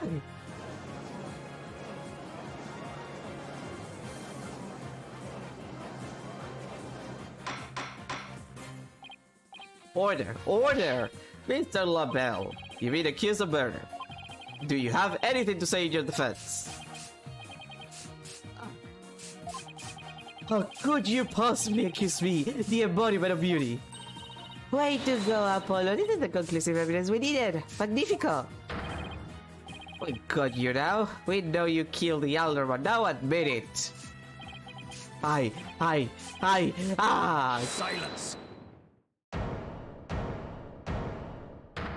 Really? Enough of your silly games, Justice Dodo. This prancing peacock could not possibly be the killer. Objection! What are you talking about? His alibi has already crumbled to dust. Also, we literally saw it in the opening cutscene. For the case. Like we saw him do it.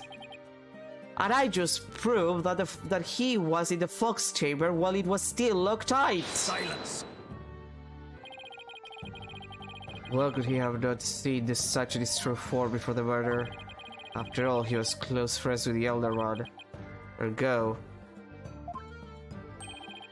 Yes, that's right. I clearly remember it now. Alderman Kimi told me about it. About what the statue actually looked like. I mean, he was a good friend of mine.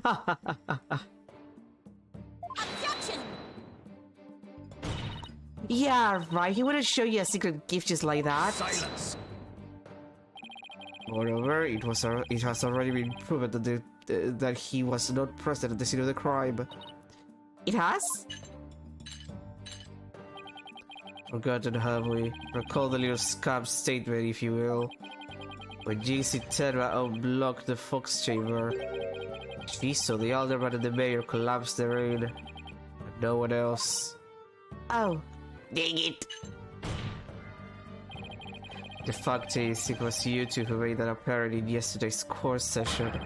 Thus, Flora and Labelle could not possibly have been in that locked room. Ugh. No! Ugh. I just don't get it. How could JC not have seen Labelle? The proof is incontrovertible. No room for debate exists. Am I not right, your boldness? It does seem awfully conclusive. The facts point to the defendant and victim being the only people in that locker room. Moreover, the defendant has already confessed. Objection! Silence. You cannot defend the indefensible. Your role in this charity is so rare, Justice Donna. But Your boldness. This trial would last an eternity if we were to keep crossing right with these simpletons. It is high time you brought down the hammer of justice. a point well made. I believe it's time to declare a verdict. The score finds the defendant Damien Tenma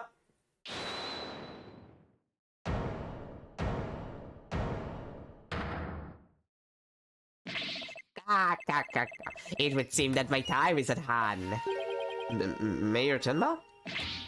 Counselor, there is a matter to which I must testify. I recall it now only for your good graces. Counselor? Oh, right, he was with me. Does he finally remember what happened before that blow to his head? Bailiff, don't you stand there, seize him. Did I work his balls? No, we talked about that. He's no good, I can't restrain him. Now me and despair. For I am Tenmataro, demon lord of the yokai.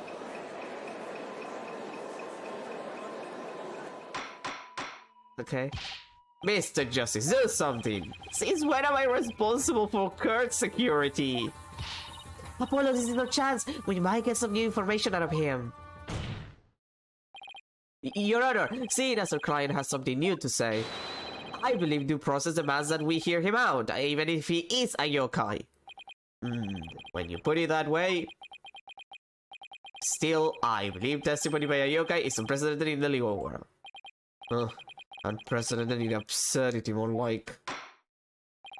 Alright then, Mr. Damien Tenma, or should I say Mr. Tenmataro? Your testimony, please. I shall now speak of recollections with real courtesy of my host Damien Tenma. In these words, Merton, for hear them but once you shall. Ka. Right, okay. Sure, my dude. Barely conscious was Damien there amid darkness. Suddenly two yokai did appear. On one side I, Tenmataro, ruler of demonkind, and on the other my mortal enemy, the Nine-Tailed Fox.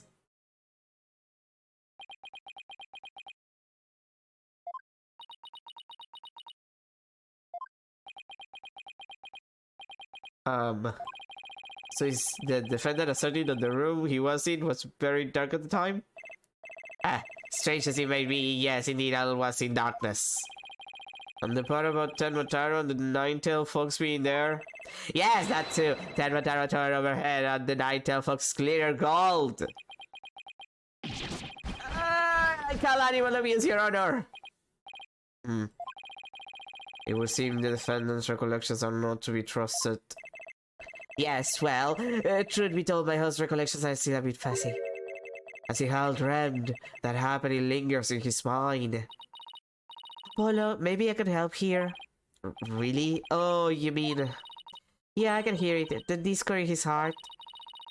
This is an unusual emotion in the mayor's memory of the event. Okay, I just hope our findings don't come back to haunt us. Again.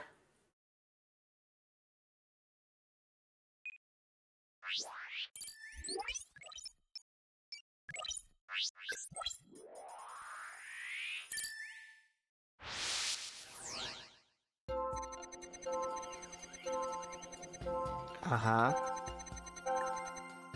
Uh-huh.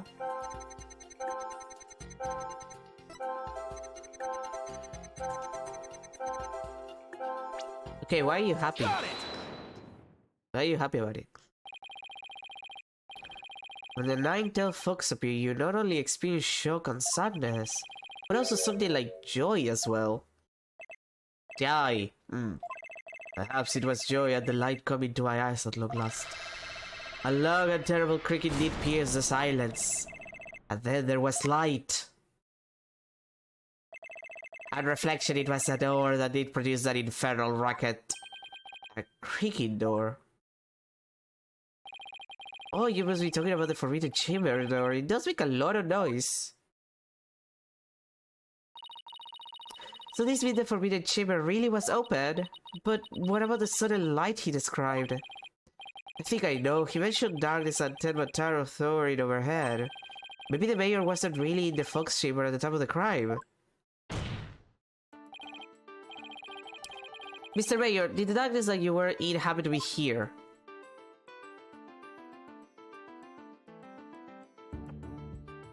Take that! Forbidden chamber! Was it not the fox chamber where the murder did occur? Yes, but it all makes sense if you were in the forbidden chamber. That terrible creaking sound was probably the forbidden chamber's door opening. And the towering terminator you saw, most likely the forbidden chamber statue. Why yes, that would explain it. The darkness of the staff in the devil's grasp.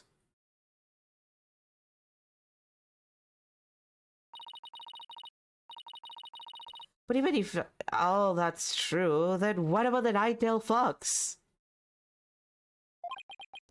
Maybe he was seeing things just like Jinxie and her imaginary yokai. Fantastic, Apollo. It's entirely possible. In a groggy dream-like state, people can misremember things and events. Misremember, you say? Let me think. Ah! You believe I remember now. That it was not the nine-tailed fox. It was... the amazing Ninetales! What? The amazing Ninetales? At first this is but a dream, I thought. Now, however, most clearly do I recall it. That's the amazing Ninetales who did open the forbidden chamber door. What? I'm sorry I asked. The amazing Ninetales? But that was the victim under Rankumi, right? Yeah, why would he open the forbidden chamber? He wasn't he trying to keep it sealed? Never mind that, this is completely new information. Let me enter in and run an update.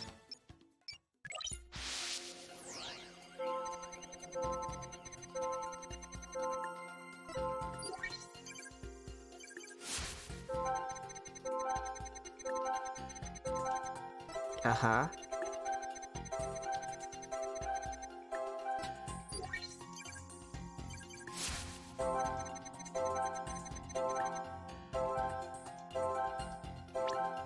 Okay, why are you sad again? You weren't sad in the other one afterwards. Got it! When the amazing Ninetales opened the chamber, matched the darkness within, you felt joy, but didn't you also feel shock and sadness? Yes, in the hazy depths of my mind, I do recollect something of that nature. I believe it was the fiend's cape of red. For when I did behold it, a great wave of sadness did inexplicably wash over me. A wave of red. Cape of red? Apollo, we reduced the noise level. There's still a little left. Mayor Tenma, why were you sad when you saw the red cape? Why indeed? What could this mean? I guess his memory is still a little spotty. I know, because his latest recollection contradicts the evidence. Yeah, it's one of those contradictions that slap you right across the face. Something this obvious could arise when someone is trying to force a fuzzy memory into a definitive shape. Apollo, I know what you have to do. You need to present evidence that contradicts the image you see. Oh, so it's basically the same as the usual cross-examination process. Okay, time to review the evidence. Look out, contradiction, here comes justice.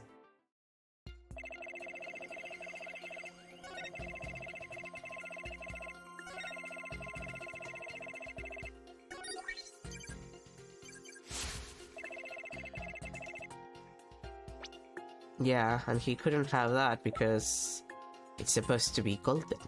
Objection! You said the amazing Ninetales cape was red. Are you sure about that? Yes, well, I do believe it was a red cape I saw, but... Mayor Tenma! Does this cape look red to you? Oh, that certainly does not look red. Not even scarlet or crimson either. Nevertheless, upon my liberation, something red did fill my as yet hazy field of vision. And I thought to myself, the amazing Ninetale is arrayed in a cape of red. So you mistook that red something for his cape, huh? Apparently so. And remembering it now brings a great sadness upon me. So the red something probably wasn't a cape after all. Maybe that great sadness he mentioned is what's interfering with his memory. Well, he would have seen the Fox Chamber behind the amazing Ninetales. What other object could he have seen there that would have been that shocking? I know! Could it have been? Mr. Mayor, was the red thing you saw this?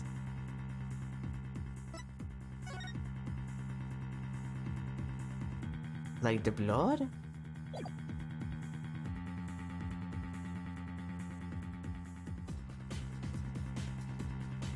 Like, because otherwise, I don't think there's anything else. Take that! Something red that could produce a deep sadness. Could it be, Mr. Ma, that what you saw was the Alderman's blood? Blood? Why? Yes, it was blood.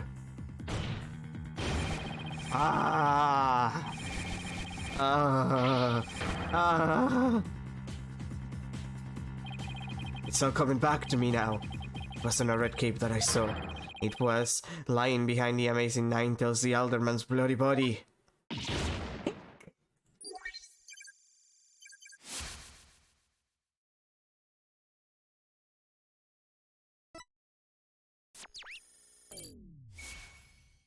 Wait, then who was the amazing Ninetales?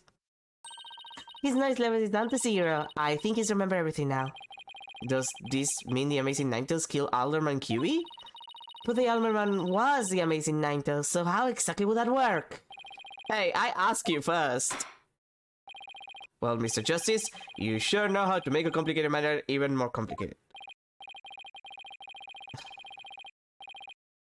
True, but at the time of the crime, our client was in the Forbidden Chamber. Moreover... Silence! Oi, don't you think this is strange?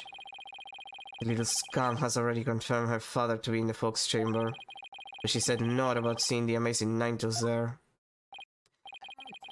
You just had to bring that up, didn't you? You didn't see Labelle there either. It's so weird. Who really was in that room then? Would the defendant care to share any theories with the court? Can you explain the inconsistency between the defendant's testimony and his orders?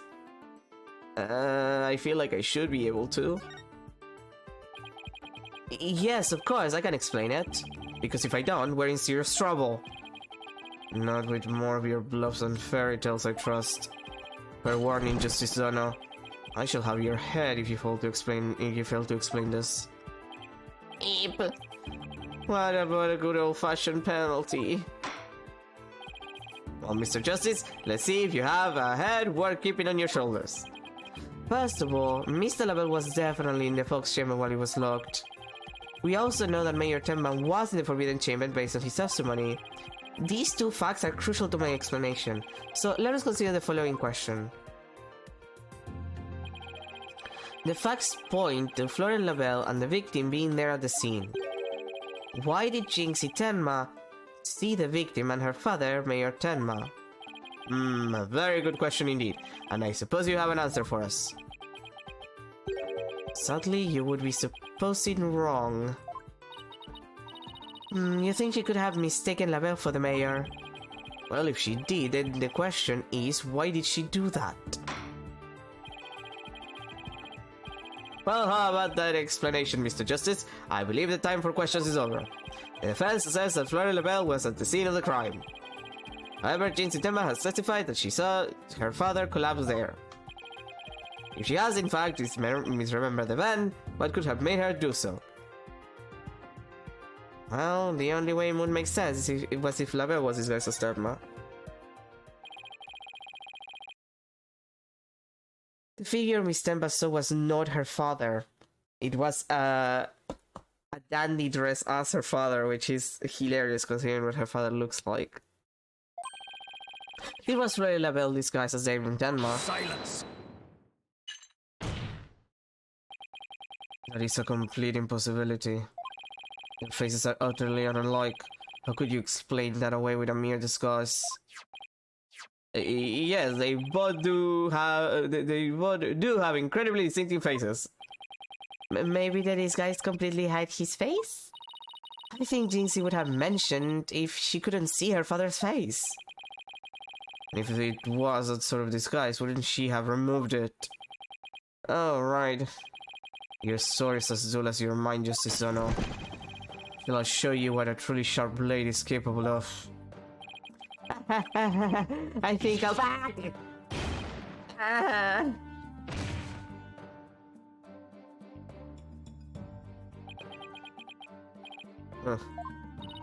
Are you okay, Apollo? I'm not fine, am I? Well, now that we have that little fairy tale out of the way. Your boldness, your verdict, if you will. Mr. Justice, I believe it's time for a verdict if you have no further arguments. What's even left for me to do? Apollo, remember what Mr. Wright always says. When you're stuck in a tight spot, turn the case upside down. Turn the case upside down? He does say that, doesn't he? But I don't quite see how it applies here. Still, never hurts to give it a try, I guess. Let's see. Rather than Jinxie didn't remove the disguise, maybe she couldn't remove it. And rather than she didn't tell anyone about the disguise, maybe it was she couldn't talk about it. A restless mask is more precious than his own life. He never masks himself in front of others. But there are matches where wrestlers battle for the right to remove each other's masks. To have your mask torn off is the worst humiliation a wrestler could suffer. That's why their masks are more important to them than life itself. And what about the fact that it was the amazing Ninetales who opened the door? A mask that can't be removed in front of others. Can these facts turn things around?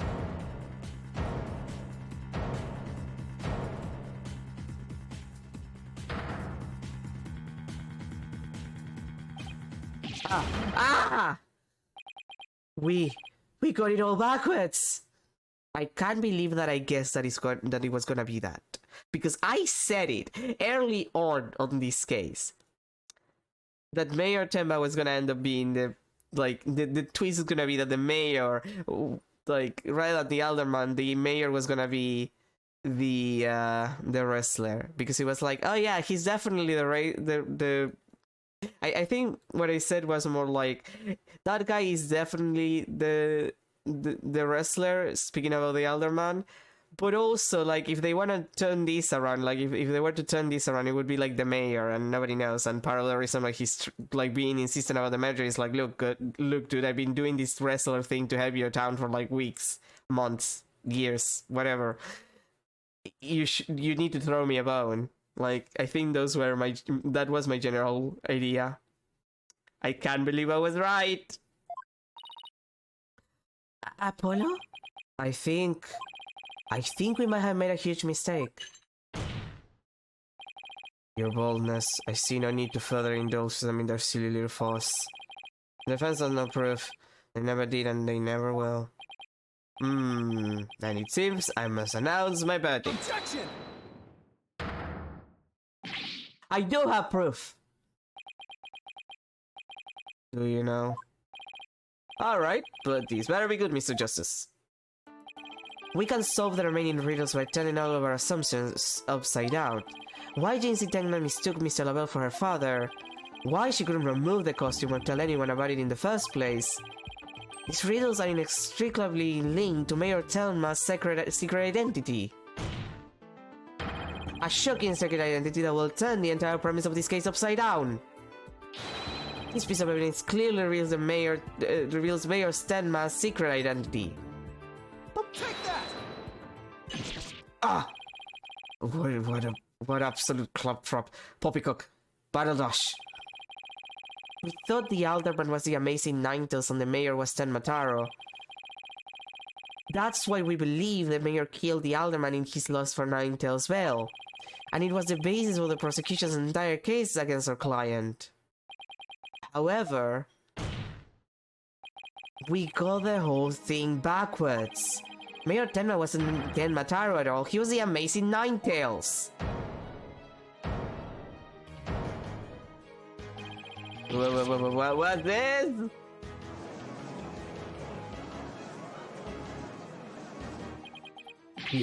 You'd better explain. You best explain yourself, Justice Zono. And from where you derive such a far-fetched conclusion. Jinxie no doubt knew the true identity of the amazing Ninetales, but she couldn't tell anyone no matter what, and that's why she didn't say it was the amazing Ninetales she saw passed out. Even though, unbeknownst to her, it was really Florent Labelle in disguise. Silence! The accused and the deceitful Dudley are utterly dissimilar in physical build and voice. The little scum will have seen the difference. Objection!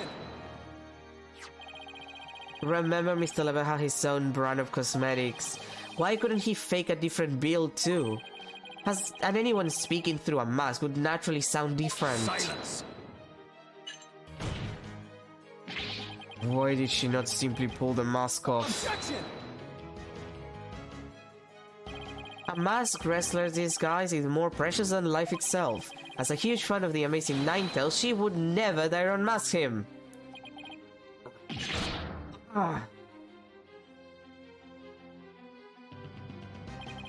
This case of mistaken identity also explains the riddle of the Rock Doom. The locked room. I can't pronounce things when my nose is full. Then by all means, Mr. Justice, answer it for us already. First, Mr. Labelle entered the room where the mayor and alderman were talking. I suspect he brought with him coffee laced with some sort of sedative. Once the alderman was out cold, that's when Mr. Labelle killed him. Next, he took the mayor, who he had also drugged, into the Forbidden Chamber. Then, he returned to the Fox Chamber, slipped into some of the mayor's spare clothes, and completed the disguise by donning the amazing Ninetales mask. With his entire charade in place, Mr. Labelle then let out a scream. The scream that led Jinxie Tenma to the scene. So then, the person who said I killed Alderman QB was... Yeah, that was Florent Labelle in disguise. The mayor never actually confessed. Silence! This is no more than guesswork and speculation. Now stop your jabbering and... Objection! No, you, Twisted Samurai!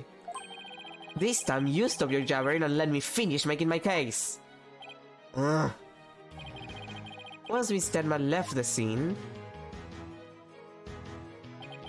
Mr. Labelle, still wearing the mayor's clothes and mask, opened the Forbidden Chamber so he could drag the mayor back out into the Fox Chamber. Oh, so the amazing Ninetales the mayor saw was... Right, it was Labelle opening the Forbidden Chamber.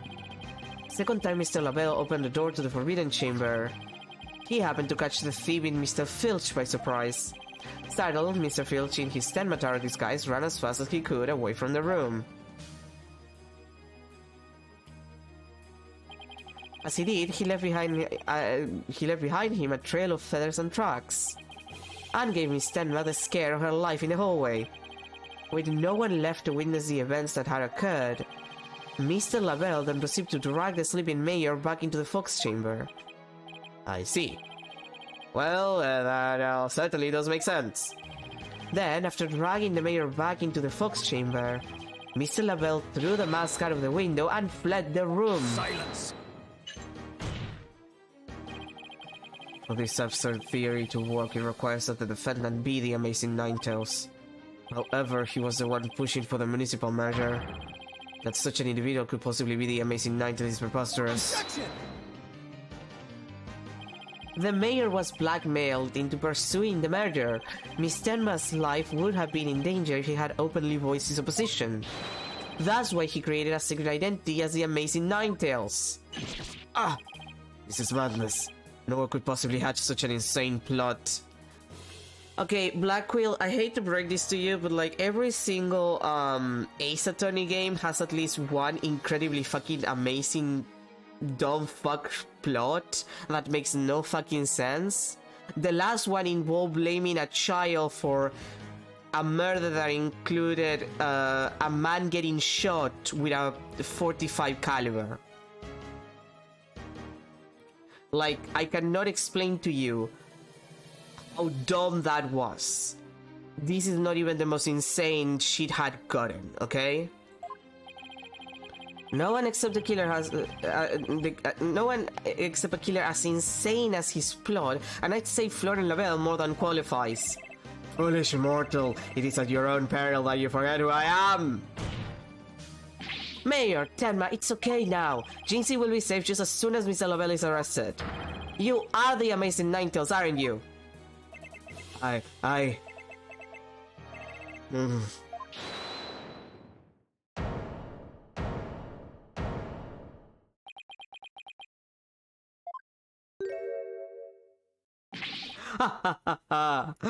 You have quite the active imagination. Mayor Tenma is not the Amazing Ninetales. Objection! What do you mean? Well, has the mayor admitted to it yet? But that's just... And even if he did admit to such nonsense, I would reveal the truth behind Tenmataro right here and now. What? Why you? You would dare reveal the secret? My good friend the Alderman told me all about it. But it wouldn't be good to expose the truth, but with the superstitions, now would it? The truth behind Tenmataro? What's he talking about? So go ahead, say it. Say, I am the Amazing Ninetales, I dare you! Objection! Wait, will somebody please explain what's going on here? Mayor Tenma will do anything to keep the truth behind Tenmataro a secret. A dark, terrible truth that has been kept secret by the village superstitions. And the mayor admits to be in... And if the mayor admits to be in the Amazing Ninetales, you'll expose the truth. Right, I won't have him walking free because of some nonsense you made up. So what now, Justice Dono? Without the mayor's admission, your theory is as useless as you are in battle. I'll show you who's useless. Apollo, don't you dare give up now. I know. Your Honor, I believe Mr. Lavelle's statements were on a third cross-examination. After all, the true identity of the Amazing Ninetales is a cornerstone of this case. You do have a point there. Please answer this question, Mr. Lavelle. Is the defendant the Amazing Ninetales or not?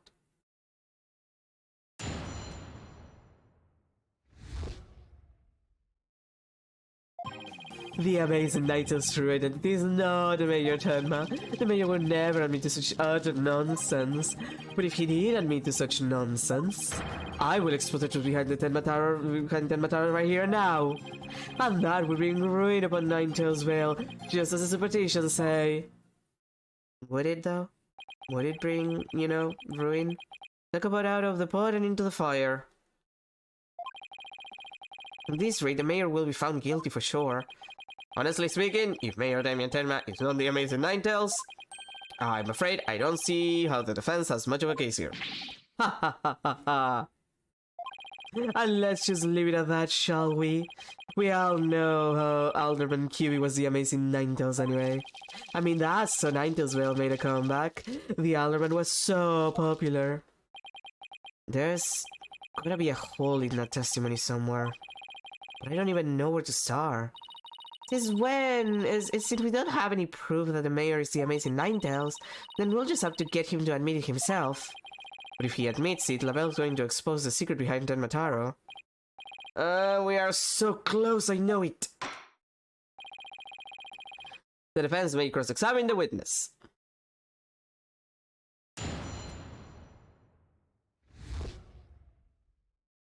Mm-hmm.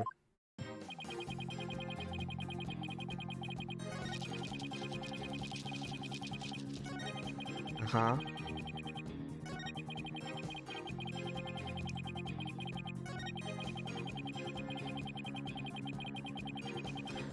This is interesting because, like, what would that be in green specifically?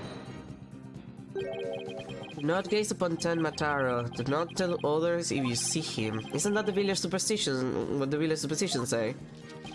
Exactly, telling others what Tenmataro looks like will reveal the truth. That's why the superstitions were written down in the first place.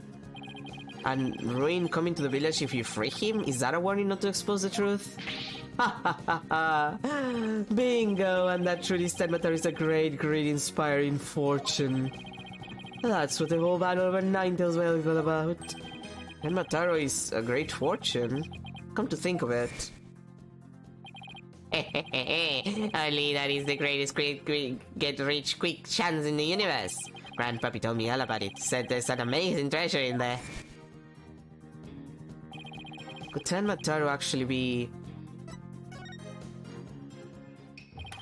I think the villagers on Tenmataro is a terrifying yokai.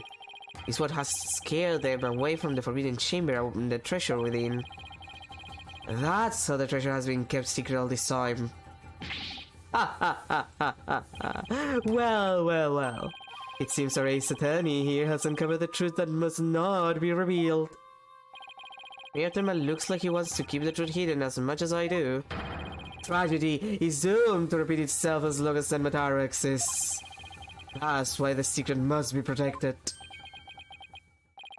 As long as Tenmataro exists, huh? Mr. Labelle, please add that statement to your testimony.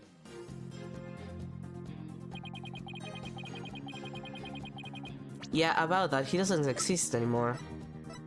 Like... Objection!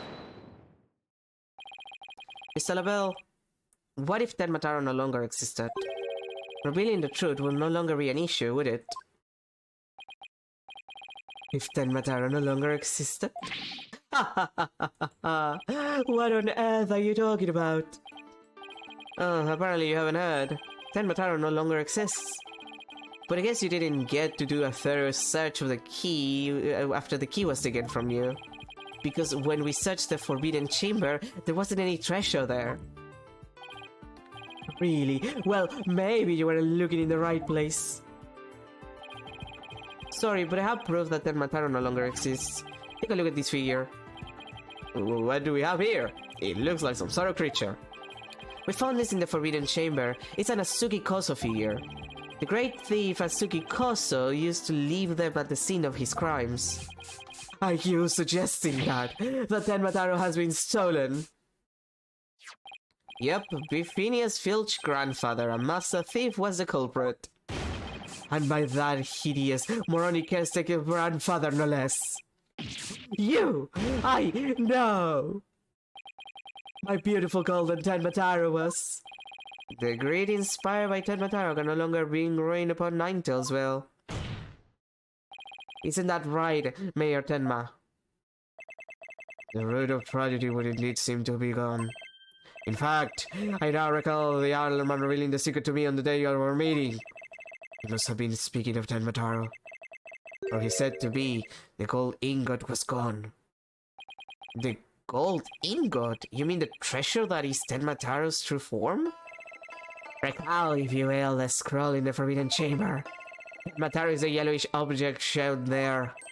A giant gold indent that my nomadic ancestors bestowed upon Ninetales Well. In return for that gold, my ancestors received from Ninetales Well, and that would become Tenma Town. But right, the villagers, mad with greed, need that fortune. Need that great fortune. But there was a great fuel battle. It was as if they were possessed. My ancestors' skull became as a curse upon their village. Curse of ruin. Thus it was that the yokai Tenmataro came to be. So Tenmataro and the village superstitions were merely fairy tales to scare people away. Huh. Fairy tale or not, Tenmataro made quite a mess of things. Yes, indeed, for there is no greater monster than a mortal man's lust for gold. Well, you know what they say, the love of money is the root of all evil. My ancestors did bring that terrible thing here tonight to expel. Things so terrible that... And Mataro, a monster just as terrible, had to be created to keep it a secret. Yet we had not but love for the little village to which we owe our very existence. Then Matown will never seek to take over Ninetales Well in the Maja. Oh my, that was quite a shocking lesson in history. Mr. Mayor, now that we know Tenmataro no longer exists, are you ready to admit your secret? You are the amazing Ninetales, aren't you? No, don't do it. Please, no.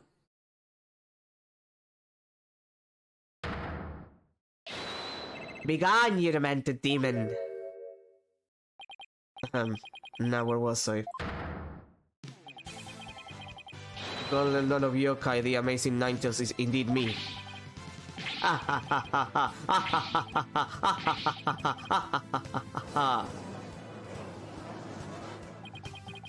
And that means Jinxie! Yes? The man wearing the mayor's clothes who you saw collapse in the Fox Chamber, was he wearing the amazing Ninetales mask? Uh-huh. That's what made me think it was Papa. He said he was going to reveal his secret identity to Alderman QB that day, so it really wasn't Papa I saw there, was it? It was Florence's idea from the start. He advised me to reveal my secret identity to the Alderman. Geez, Rube Goldberg machines have less elaborate setups than LaBelle's scheme. I have to agree on that one.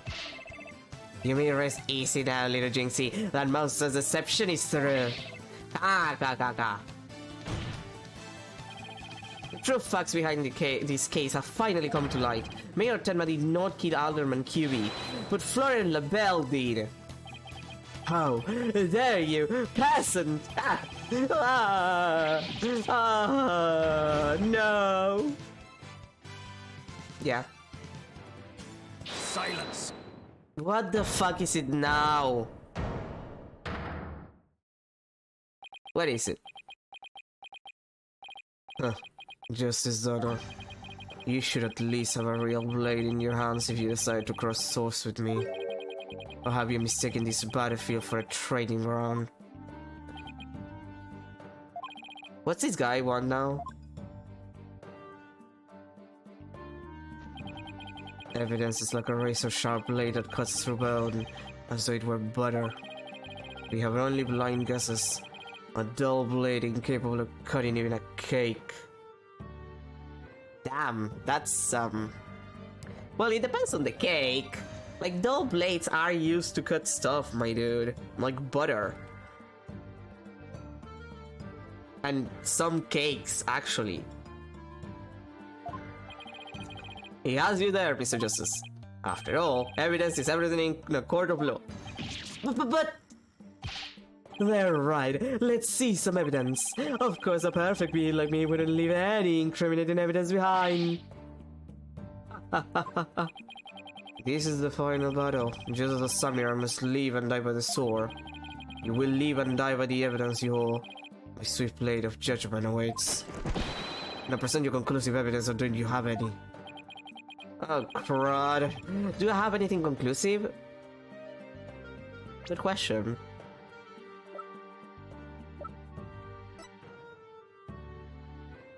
He has white hair inside.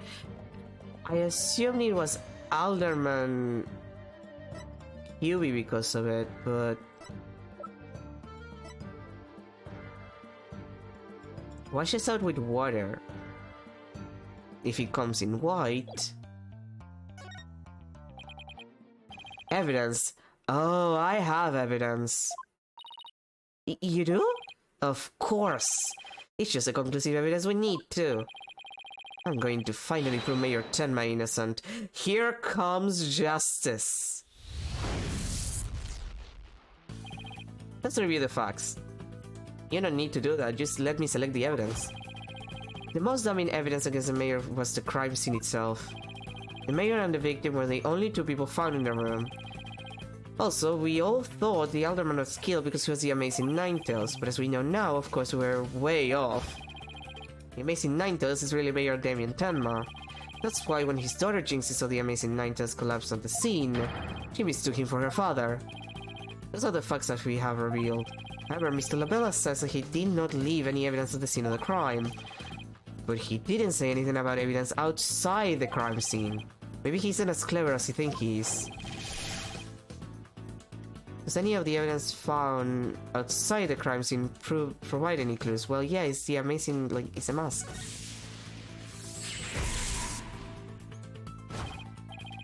Oh, I know, the Amazing Ninetales mask. It was found washed up along the river. So what clue does that mask hold? The white hair?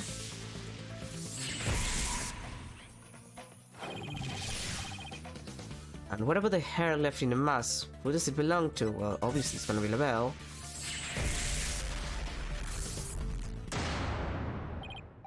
Oh right, that hair is Florian LaBelle's. Yes, now that's what I call conclusive evidence.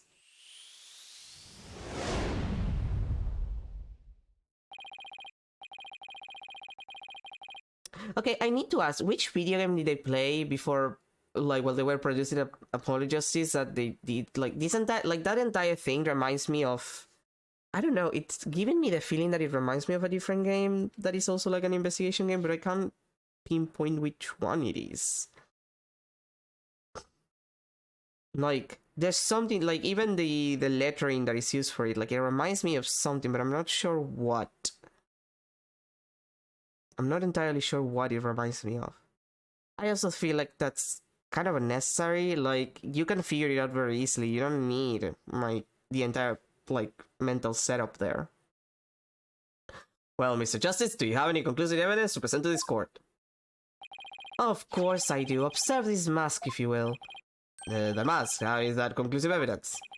It's not the mask itself, but the white hair inside it. We originally thought it belonged to Alderman Dirk's QB. Yes, but the Amazing Ninetales, as we know now, is Mayor Tenma, so... That is correct. So the question is, whose hair could this be?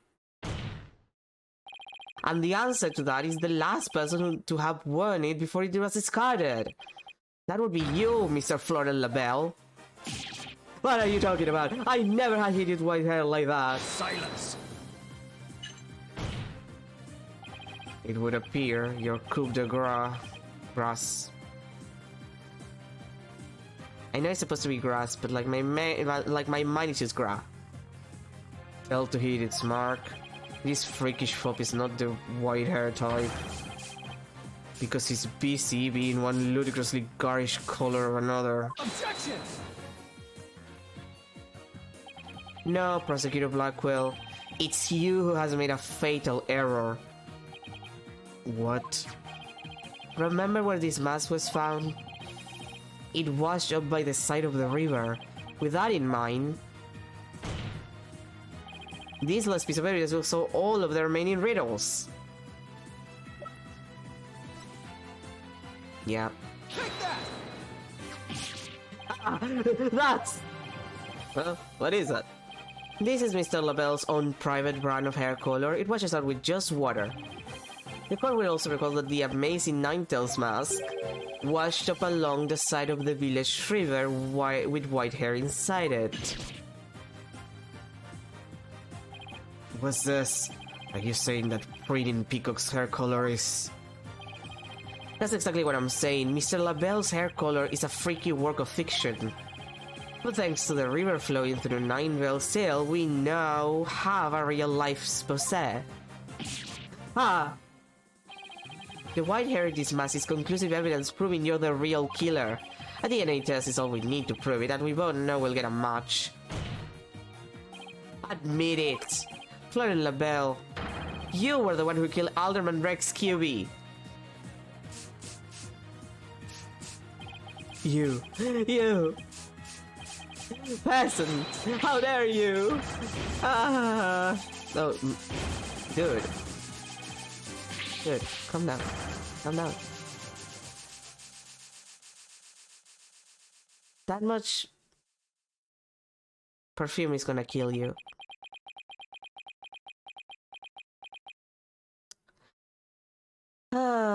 The classic man obsessed with his beauty is actually a kind of disaster, like underneath it. Like underneath the makeup and everything. Classic.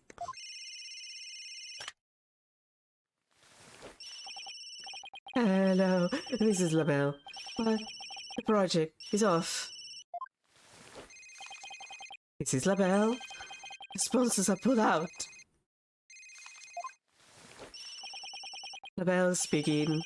I'm on fire. You mean I'm no longer Mayor Senma's aide? Hello, this is LaBelle. What? There's a stratospheric damages claim against me. $100 million.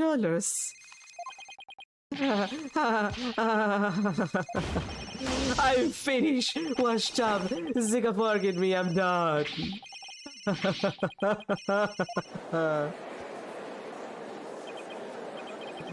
This is preposterous. Starman Black will defeat it. Yeah, get used to it, bitch. Order in the court. No.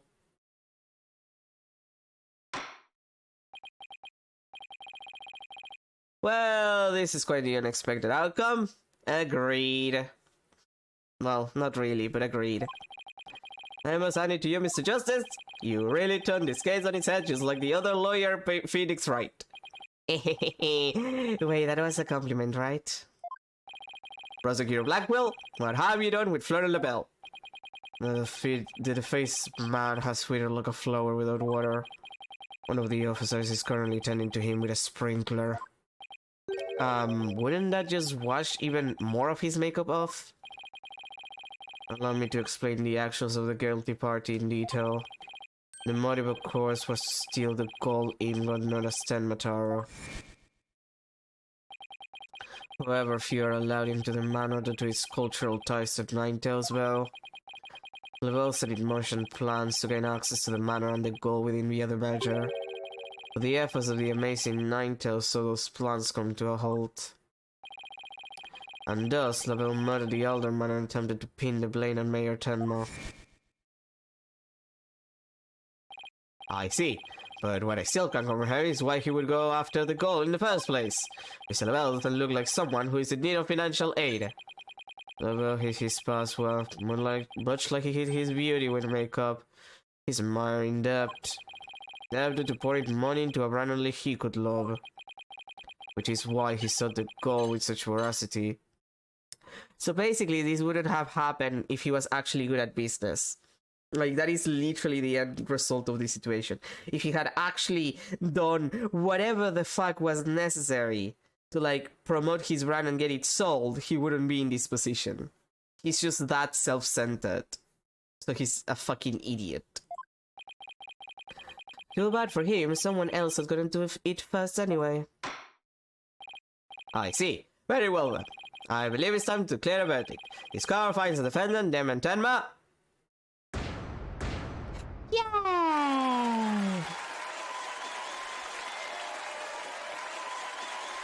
Do you have to be in that pose while we celebrate? Don't look like that. Be happy. You help. You not help save an innocent man. Card is adjourned.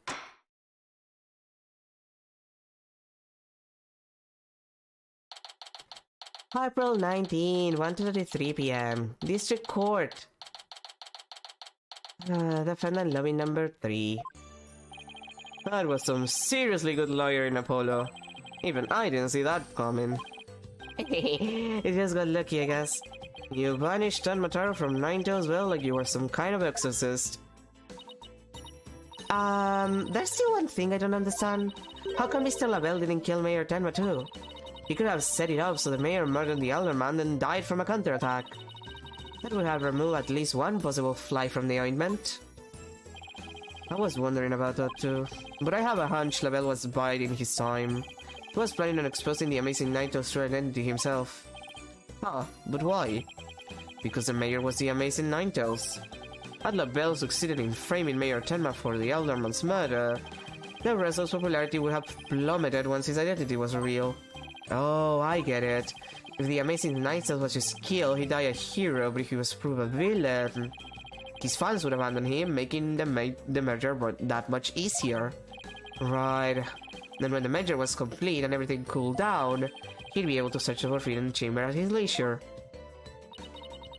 What an insanely intricate plot. A most excellent job cleared by Dame. A feat worthy of the Demon Lord's approval. Why are you acting like Mataro again? Let this be of no concern to you. How could it not concern me? Where's Mataro begun? Jinxie. Seems like ages since I've laid eyes on you. Papa, you're finally back. Yes, it would seem Mataro is no match for you. I'm not scared of that silly yokai anymore. Your father's a free man now, Jinxie. Isn't that great? Thank you for all you've done. Seeing you guys in action, it made me feel like I don't have to be afraid anymore. Wait, is Jinxie actually smiling? This is all thanks to you two. Too bad the amazing Ninetales will have to retire though. How come? Well, Athena, we just revealed the guy's secret identity. Why do you think? Once everybody hears I'm the amazing Ninetales, my fire base will nosedive. After all, we're not the most popular people, another reason for my secret identity. I don't see how I could possibly continue. I think you've just yourself. Take a look outside. Say, now that you mention it, what's all that noise out there? A big crowd gathered outside the courthouse once the news broke. Seems they want to get a glimpse of Mayor Damien Tenma, the man behind the mask, and to root for your return to the wrestling ring. Rooting? For me? But I thought I was nothing more than a malefactor in their eyes. The only one who really matters is Jinxie. Show her how cool you really are. Yeah, you're the coolest when you're out there fighting in the ring, Papa. Jinxie. Here, I think you'll be needing these. Have your mask back. Thank you. Now, if you will excuse me. I don't want to keep my hands waiting.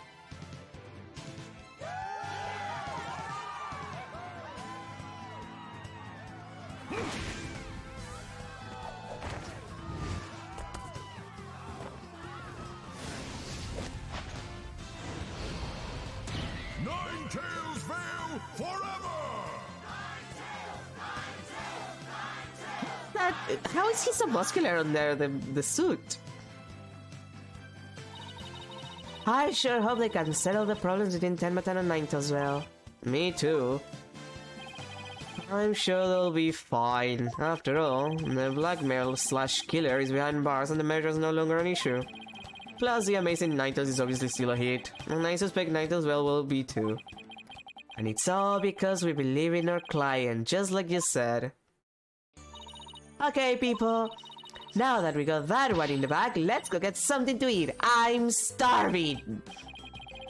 Sounds good. I've been so nervous I haven't eaten since yesterday. Better keep eating, Apollo, or you might have to start looking up at me. I'm definitely past my grown phase, and you should be about past yours too. Are you kidding me? I'm just getting started. Ready or not, it's face stuffing time. Keep eating like that, and the only direction you'll grow is sideways. Very funny. I got a hollow leg. I can eat as much as I want without gaining an ounce. Really? Whoa, I can't wait to see this. Calories! Ha! Just let them try to stick on me. Alright, already, you two. Let's get going before the old man closes shop. Elder's Noodles isn't an all-night stand, you know? I'm with Mr. Right, let's go! I've been waiting to have a bowl from there ever since Mr. Wright told me about them. Well, what are we waiting for? The noodles are on me today, so I expect some serious eating from you two. Yay! Thanks, boss! I won't let you down. Athena has no idea what she's getting into. Mr. Eldon's noodles are so hot and salty. 2 bowls will kill a man. I miss you, Eldon. You and your delightful salty noodles. That was our first case together, and it felt like nothing could bring us down after that. The dark age of the law seemed so distant, so irrelevant to our small, cozy office. Your lawyers. It was always gonna affect you. But little did I know that it had been lurking all along, right there behind us. The first time it made itself known was during the murder at the Themis Legal Academy. That case will mark the twilight before the dark, cold night that was to come. Ah well. Noodles. That's more important.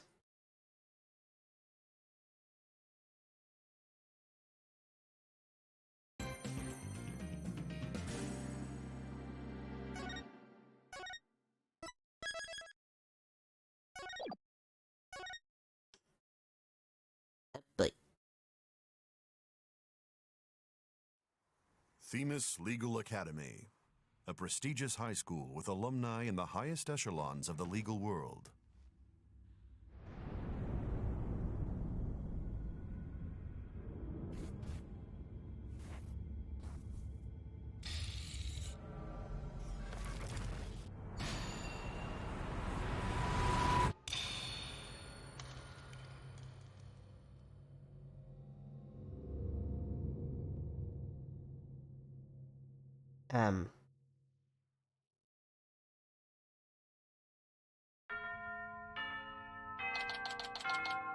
October 24th, 1:25 p.m. Themis Legal Academy. Oh no, I'm gonna be late!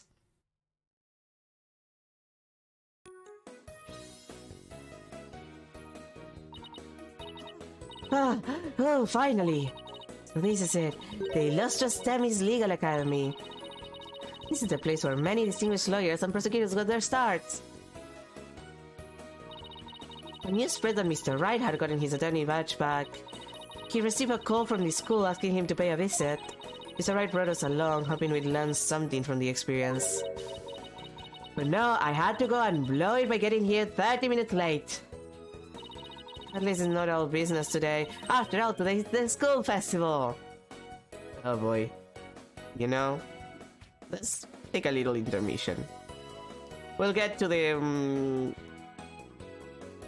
Doki Doki Literature Club plot after I go get my coffee.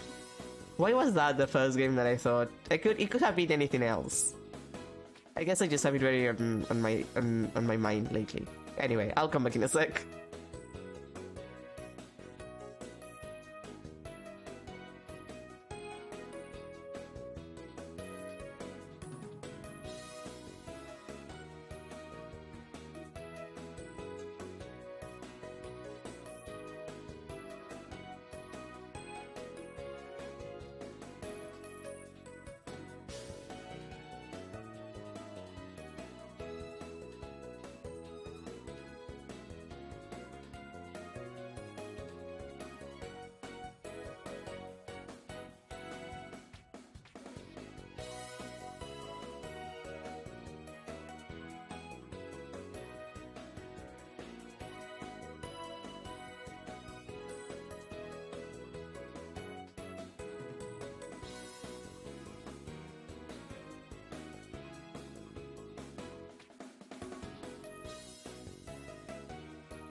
Okay, we're back, and I have coffee. And we're back in high school. God forbid.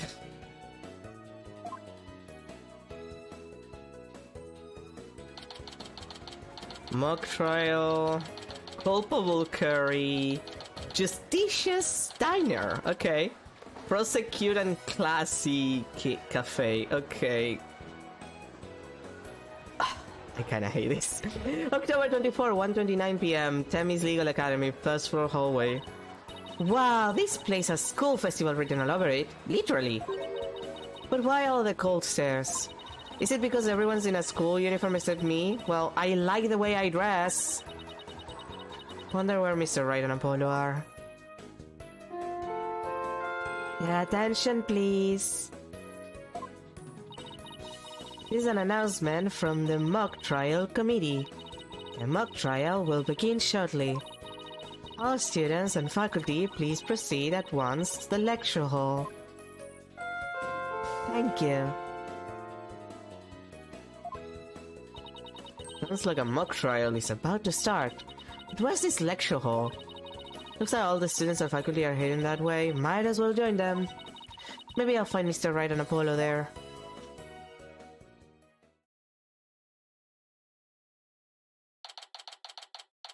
October 24, 1:33 p.m.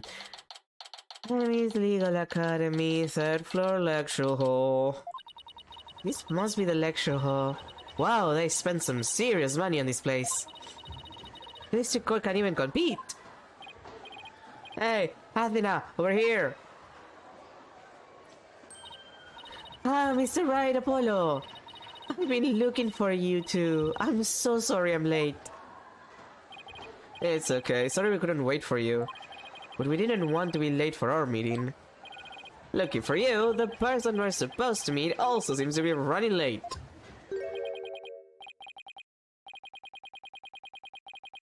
Mr. Wright, Mr. Justice, it seems Professor Court has yet to arrive. How unprofessional, how professorial, what? Unprofessorial. Come on, dude. How unprofessorial of her to keep visitors to our esteemed institution waiting like this. I shall make her right. I will not. Oh, who do we have here? Alright, you haven't been introduced yet. Ah yes, you must be the young lady Mr. Wright was telling me about. I'm Aristotle Means, a professor at this hallowed hall of learning. I oversee the lawyer course here. It is a pleasure to meet you. I'm Athena Sykes. I just recently got my attorney's badge myself. It's nice to meet you too. Oh, wonderful. So vigorous and vivacious. You just earned yourself a goat star. Wow, thanks! That big smile of his is kinda scary though. It's terrifying. I hate it. Looks like the mock trial's about to begin. What are we going to do about our meeting? Oh, speaking of the mock trial, do either of you know what it's about? Oh, but I thought we had sent a pamphlet to your office. Right, the pamphlet. Whatever happened to that? Phoenix, what do you do with the pamphlet? You won't be seeing it again. Trusty used it for the old rip it up and restore it trick. Unfortunately, it didn't work as advertised. Welp. Phoenix's honest reaction to that. Well, it seems I had better explain the situation then. Thank you, Professor.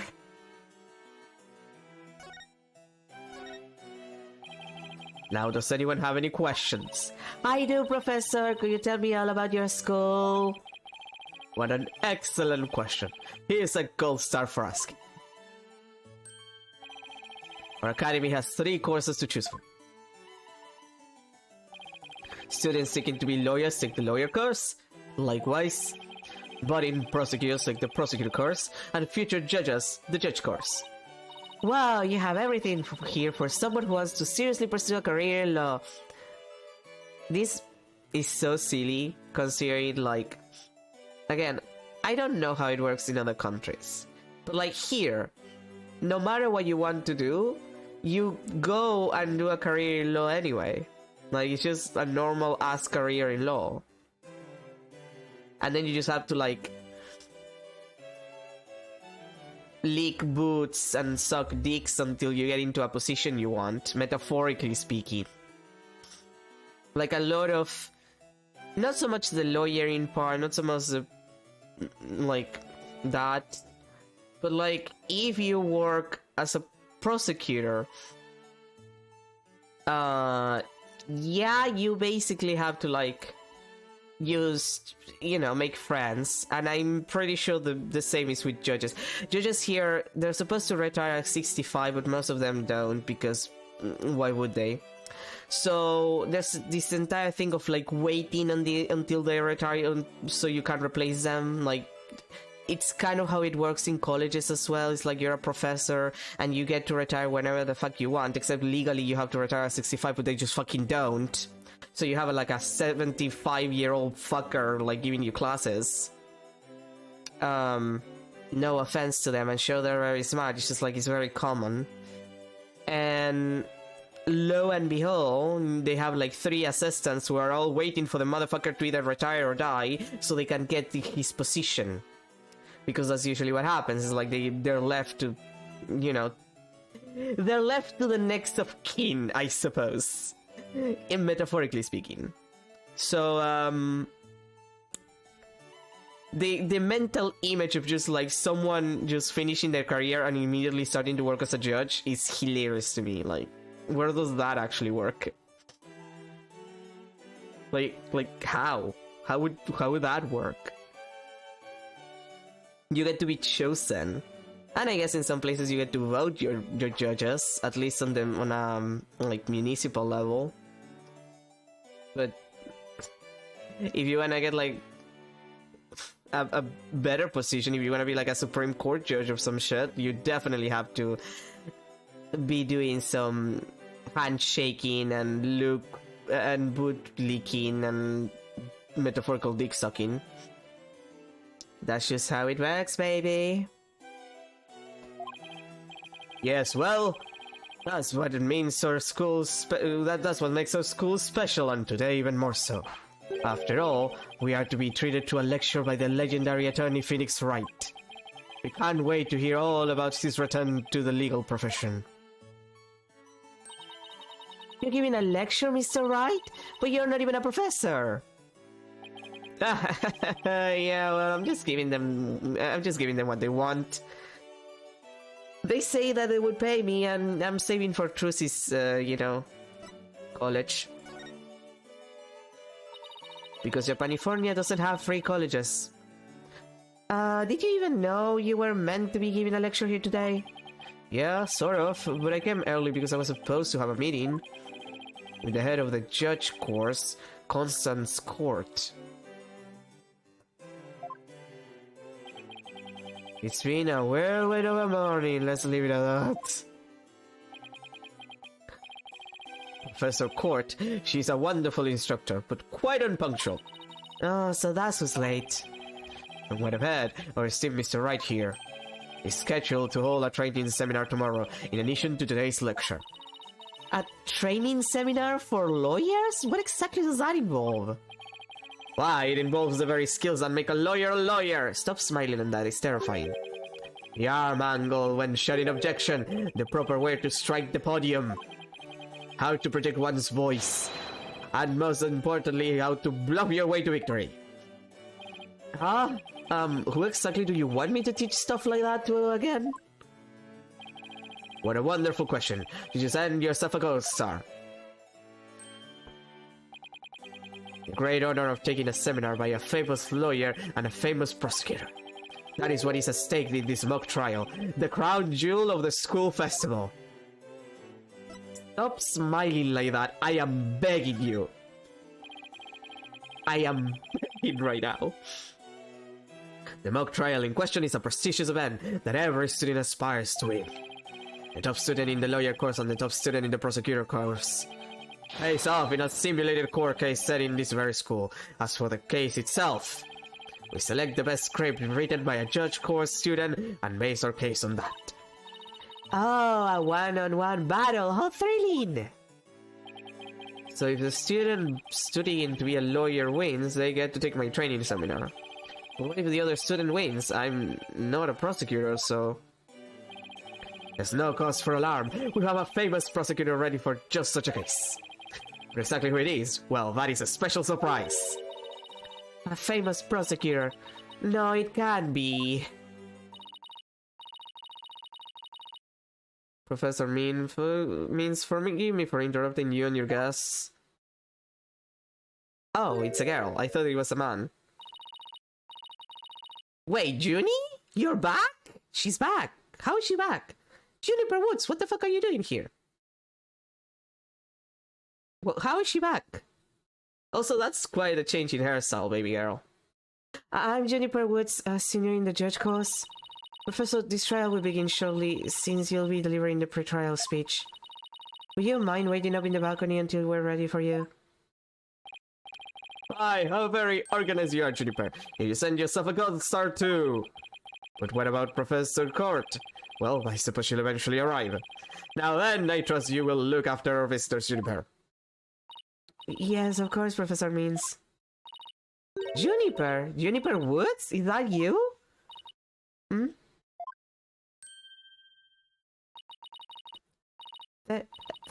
Athena? I almost didn't recognize you. I didn't know you were back from Europe. Wait, you two know each other? No, that's a coincidence. We've known each other since we were kids. We're like best friends, right, Junie? Yes, well, we live close to each other, so we used to play in the forest together. Yeah, like a lot. Ma, why would she look at me? Wait, now having a moment. If she doesn't recognize Athena, or like she has a moment recognizing her, that means that this case is before the case in the first case. Like timeline wise. So I suppose the timeline up until this point is second case, third case, and then first case, which maybe means that the next case are gonna be like in between case 2 and like case 2 and 3 and 1. But it seems like 1 is close to the end of the timeline here, rather than at the beginning, which is a strange choice. Like, the flashback case is not necessarily strange. Like, most Ace Attorney games have at least either a flashback case or a semi-flashback case, I guess, where like you do a flashback in the case. I'm just confused as to why there's a flashback here specifically. Like, why start with stuff as it started and then like how long is it? Because it's usually like a case long. Like you have the event and then you have the flashback case and then you go back to like the proper timeline. And here's like we had the current situation and then it's like Athena describing what happened when she met Apollo, and then apparently describing another case that happened afterwards, but not after the things that we started with in the first case. This is a strange choice of timeline, like, organizing that we're doing here with this game. I guess I shouldn't be surprised since we haven't seen each other in a long time. Anyway, we're supposed to go wait in the waiting room, right? Not that I wouldn't mind taking in the mock trial you're putting on today. Unfortunately, the mock trial is only for students of faculty. There is one seat reserved for Mr. Wright, but no other exceptions are allowed. Yes, I'm very sorry, but it is part of the student curriculum after all. I hope you won't mind remaining in the waiting room until the trial concludes. Oh, that's too bad. I was hoping to learn something new today. You know, usually with this kind of thing, like, they're usually counted as demonstrations. It's like, it's a school festival. the school festival is usually put together not only for like other students and the faculty, but like also for other people to come in. Last time I checked, like family, parents, that kind of shit. So like, why wouldn't there be space for people to watch the mock trial? Is there to be like a presentation? It feels kind of dumb. I'll tell you what, Apollo, why don't you take my place? What? Really? Sure. Besides, I'd like to meet with Professor Cord as soon as she gets here. Ah, not fair. I want to see the mock trial too. Sorry, I'm going to let Apollo pull what little rank he has. If it's okay with Professor Means. But of course, Mr. Wright, if that is what you wish. It's settled then. We'll expect a full and detailed report, Apollo, so pay attention. Being the new kid sure stinks. You would please follow me. I'll escort you down to the waiting room on the first floor.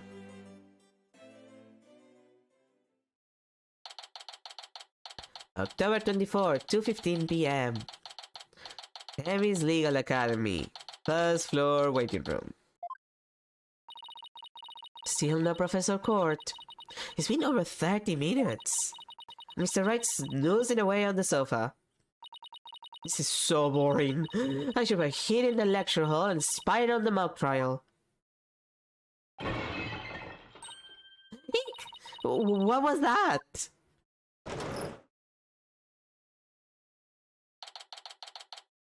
October 24. Tammy's Legal Academy. First floor hallway.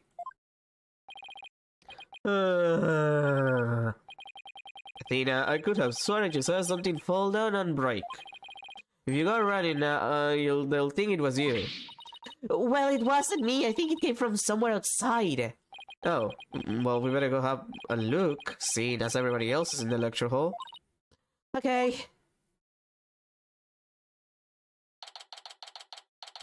October 24. Famous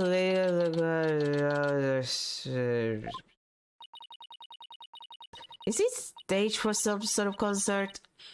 It kind of reminds me of a choir room.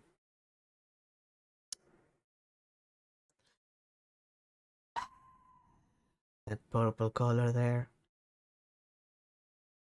Wait, that's blue. Wait. Oh god, don't tell me Gavin is here. Wait, Athena, behind the window, son. What? Oh.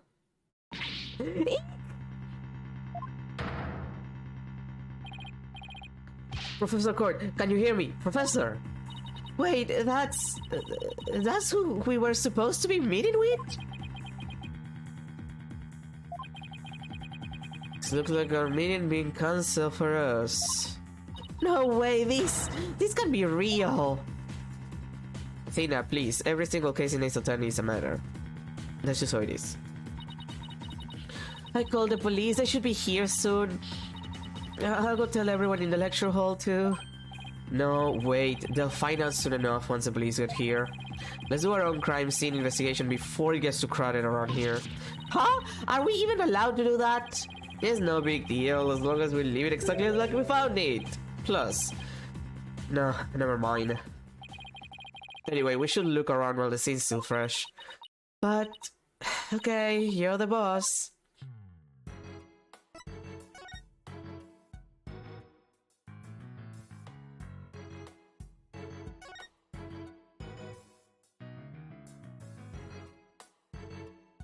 There's something there.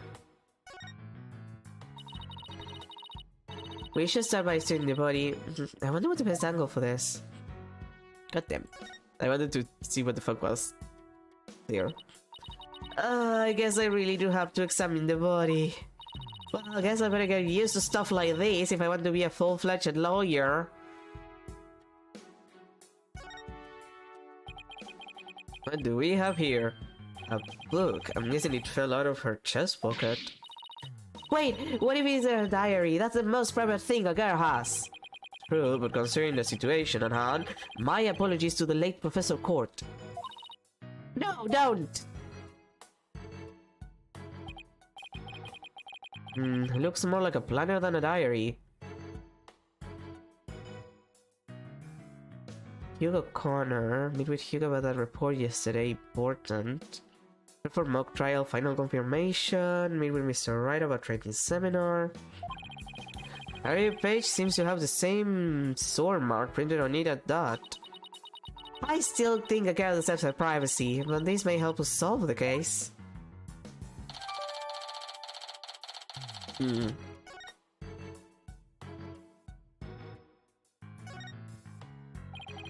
Notice anything strange about the body? Take a deep breath and then take a good look. Well, now that you mention it, there's no blood around it.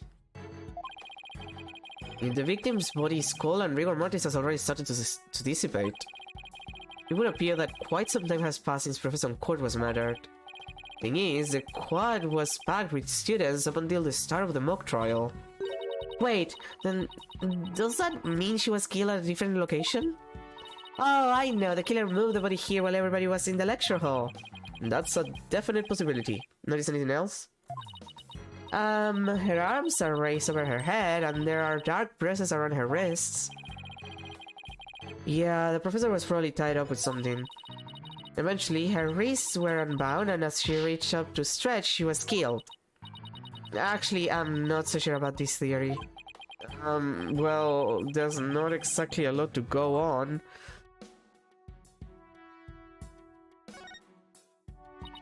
There's an arrow stuck in her side. Gunshot wounds and stab wounds are pretty common, but arrow wounds? This is a homicide any way you slice it. In other words, we have a murder weapon on our hands. Oh wait, it said a murder weapon. I thought he was referring to that we have the murder weapon on our hands. God damn it. Well, like it clearly was a murder anyway, just by finding the body. I don't think that even if it didn't have the arrow stuck on her, it would still like this is very obviously a murder. Even if the arrow wasn't stuck on the body, because like she's bleeding, she was tied up in some way, her body appeared out of nowhere. Like, come on. At least be happy that you found the murder weapon. Technically. That feels like something more important than just saying, oh yeah, we have a murder on our hands. Sweetie, it's always a murder. A murder here. So that makes this arrow the murder weapon. Well, that and the bow that shot it. Right, where could the killer have shot her from? The stage is a sea of obstructions. I'm no expert on archery, but it can't be easy to hit a target with this much stuff around. Would it be possible to kill someone by stabbing them with an arrow? I'm not sure. I guess we better do some more investigating before jumping to conclusions. It is possible, but depends on the arrow. Like, it's more likely that it breaks, depending on what it's made of. I think that's about all we're going to find out from the body for now. Nice work, Athena. Your face only turned 5 shades of pale. I was expecting 50. We should probably take a picture of the crime scene, just in case. Okay, I'm on it. Say cheese! Jeez, and I thought I was the one with a twisted sense of humor. I think that should do it. Alright, let's take a better look around the area while we wait for the police to arrive. This pile of rubble sticks out like a sore thumb. Looks like broken pottery or plaster. Maybe this is the source of that noise we heard. There were supposedly 2 statues on this stage. I seem to recall that a co-ed from the Fine Art Club had made them. There were 2? Then that thing over there is the remains of another statue. This could be related to the case. Let's take a closer look.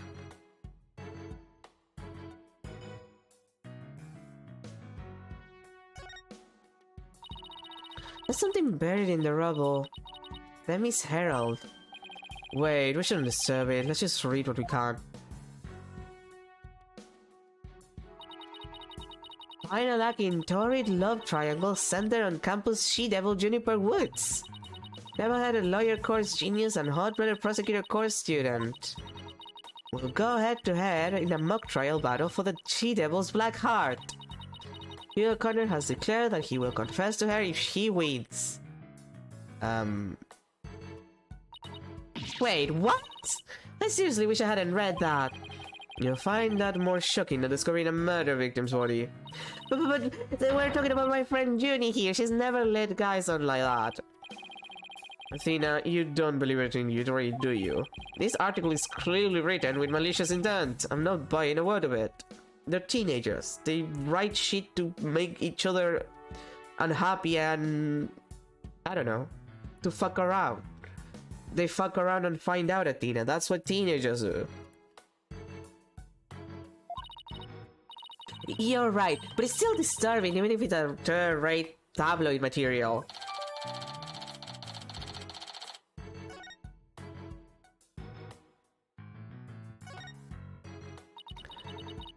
And there was a statue of whatever it was reddish purple in color. When Apollo and I first got here, both statues were already here, but they were covered up. I bet they were waiting to unveil them when the school festival moved here to the stage. You mean this duffel bag looking thing was actually being used to cover the statues? I guess that just leaves the question, were they broken by accident or on purpose? What a puzzle this is.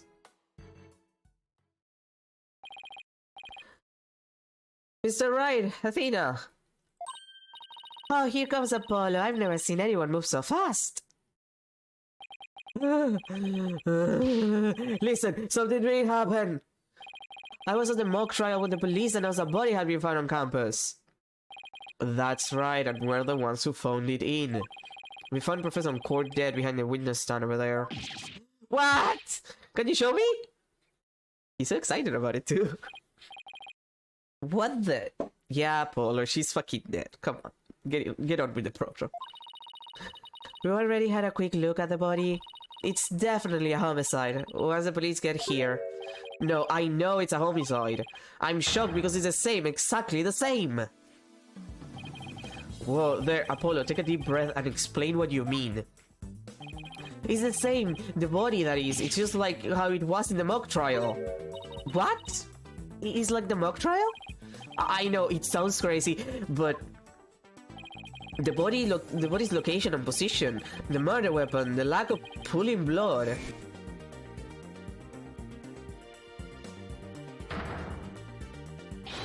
It's all exactly like the mock trial. You're kidding, right? It can't really all be the same, can it? Well, that's the police if I've ever heard sirens before. Please tell me that Bobby Fulbright is not gonna be here. October 24th. Demi's Legal Academy. 3rd floor lecture hall. The whole school's in an uproar. There won't be any more classes today. A murder on campus. That was the last thing I expected at a legal academy. Look what the professor means what we observe when we discover the body. You two wait here until you've spoken with the police. Yes, boss. I can't believe this is happening. I can't believe we have to wait around here. I can't stay still at times like this. I hope Junie hasn't fainted from the shock of this whole thing. Athena. I mean, Athena. Here you are. Junie, am I glad to see you. I was worried that... Don't worry about me. I am student council president after all. I need to be strong. Student council president? Wow, I'm impressed. She's really changed. She used to be kind of sickly and shy. Athena, if we go with the first case in this game, she is in fact still sickly and shy as hell. Juniper, was it? You mind if we ask you a few questions? Yeah, we're stuck here waiting for the police, and there's really not much to do. Sure, what would you like to know? I haven't seen you in ages, Junie. What's it been? 7 years or so? Yes, and I remember how you were always there for me, Athena. Maybe it's just me, but I wanted to ask why you seem so distant. Remember how you used to call me Tina? I liked it better that way. It felt like we were sisters, you know? Yes, but I'm studying council president now. And as a student representative of Semi's Legal Academy, I have to act properly. She was never this stiff and formal before. I knew you wanted to be a judge, but I didn't expect this. It's such a prestigious school, and you're in the judge courts to boot. Yes, and Professor Court had been in charge of it until, well, you know. Alright, Professor Court was the professor in charge of Judy's course. What sort of teacher was Professor Court? If I had to sum her up in a single word, I'd say she was amazing. A judge must always seek the truth. That was her mantra, and she used it in trying to fix what was wrong with our school. She was a beacon of hope in this dark age of the law. What's wrong with your school? What did you mean by that? Nothing. Never mind. Am I imagining things, or did I just detect something in Judy's voice? Professor Court chose my script for the mock trial. Oh, you mean all of the students in the judge course had to be the script? And yours was the one she selected? Wow, that's amazing, Judy! Oh, thank you. But now Professor Court is... Who would do such a thing? Just yesterday we were working together, trying to get things ready. Excuse me. Are you alright, Judy? Maybe you should take it easy for a while. So she still got that cough. Guess she's not as strong as she pretends to be. What do you need a script in a showdown between a lawyer and a prosecutor? Well, we were simulating a trial, so we needed a script as a framework. All the details about the incident and the people involved are included in the script. We also prepared a crime scene, photos, a murder weapon, and other kinds of evidence. Wow, you guys think of everything! Must be hard getting all that ready. Yes, well, it was only Professor Court and I. After all, we didn't want the script or other elements of the mock trial to get leaked. We were the only ones in the entire school who knew all of the details. Those had been a big of a pain in the... I mean, that must have been really difficult. I wrote the script so that the case could go either way. That way, the defense and the prosecution both had an equal chance of winning.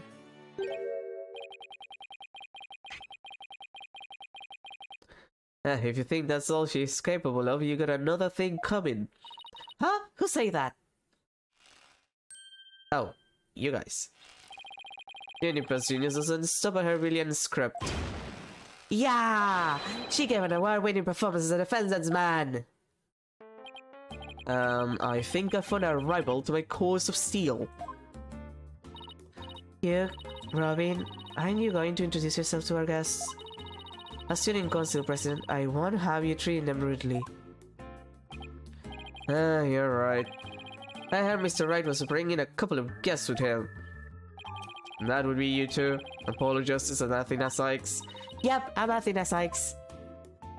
And I'm Apollo Justice. Nice to meet you. Also, I'm fine. I'll pass on the handshake. I'm studying to be a lawyer. My name is Hugo Connor. But some call me Mr. Perfect because I never score less than 100% on tests.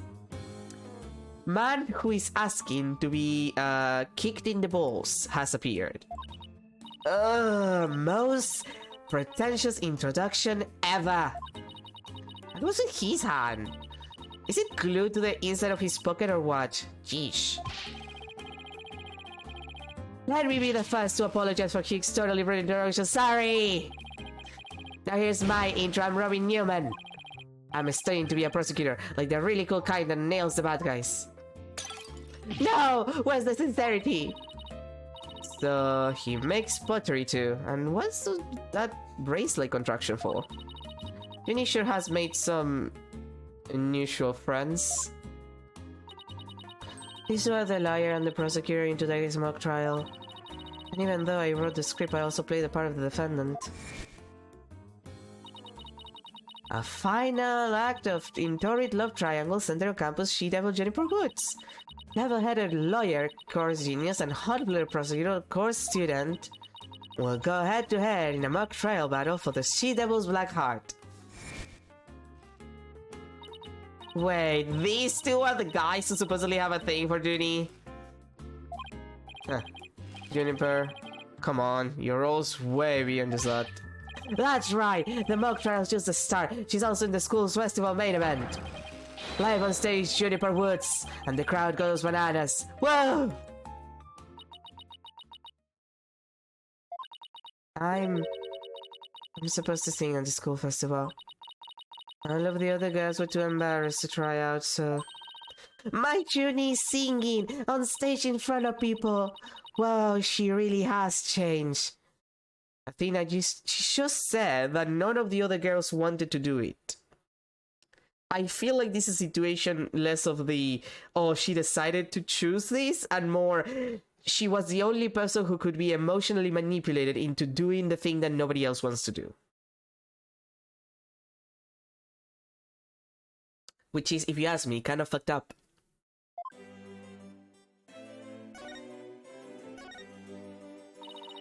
I was responsible for making everyone's stage costumes. And this is a... I'm sorry, I'm just had a moment. Lamior, hi, how are you doing? What is your costume here?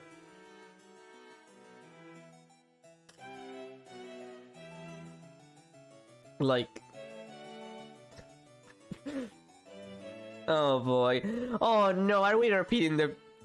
Are we repeating the guitar serenade incident? Guys, please do not repeat the guitar serenade incident. We do not need that shit. Ugh. And this is what I'll be wearing. That's amazing, Junie. But then again, you were always good at that kind of thing. These constellations in particular are really something. Oh, thank you. One of my favorite things to do is look up at the stars in the middle of the forest. Oh, so you're a fan of the night sky then? Whoa, Apollo, didn't know you were such a romantic. It's not like that. I have this friend, he and I go way back, who got me really interested in space. Wait, you had friends when you were young? Color me surprised. Damn, Athena, damn. As student council president, I cannot allow such mean spirit and teasing to continue. Eep. I think she's angry.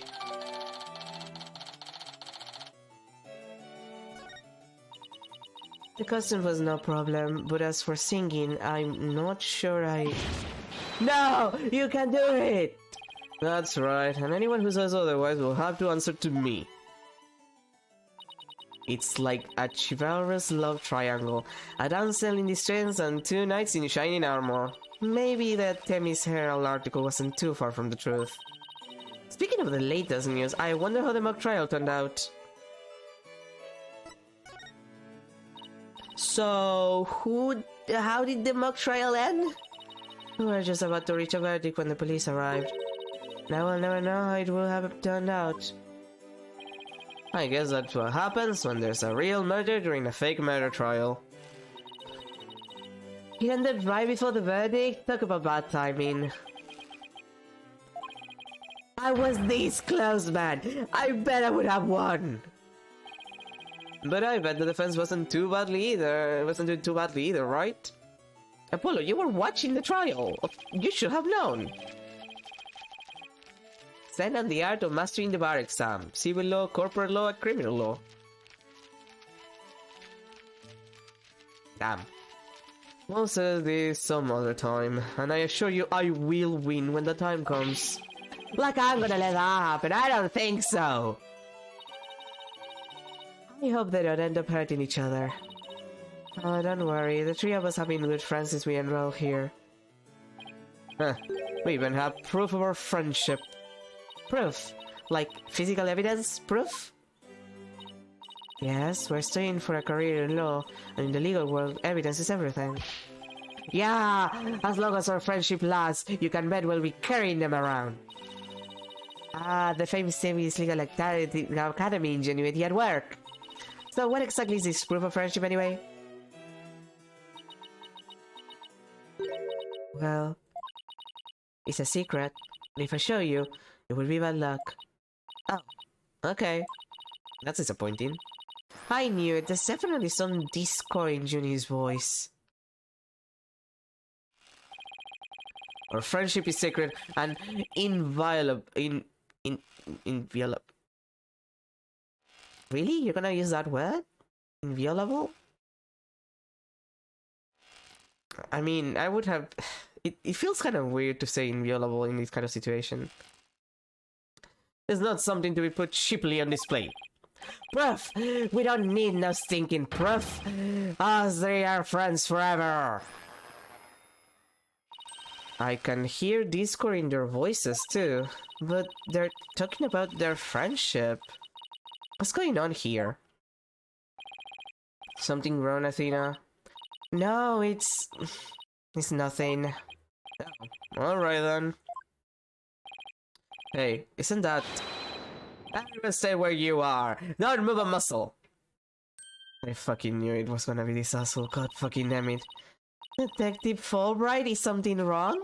Why, if it isn't my little lawyer friends? Sorry, but the small talk will have to wait. Juniper Woods, you're under arrest for the murder of Custard Court. I'm what? Wait a second, what's going on here? Why are you arresting Junie? Please, Detective Fulbright, we're involved in this case too. Ah, so you're the lawyers the dispatch said were first on scene. I can't tell you everything, but I will say this. There are two major reasons for her arrest. Number one, the suspect led somebody to where the body was. I didn't.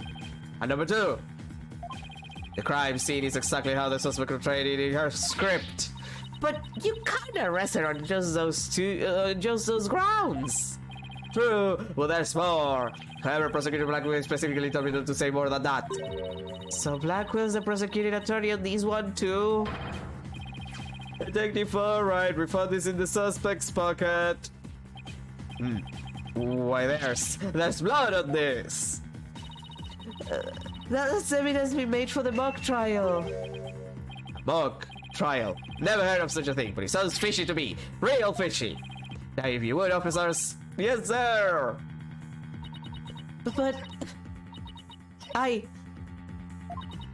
Junie, I have to do something. I can't let them take her away like this. Now if you'll excuse me, I have work to do. Hold it! Hold it! I refuse to believe that she's the killer! Junie! I've decided. I'm going to defend you. I'll fight with everything I've got.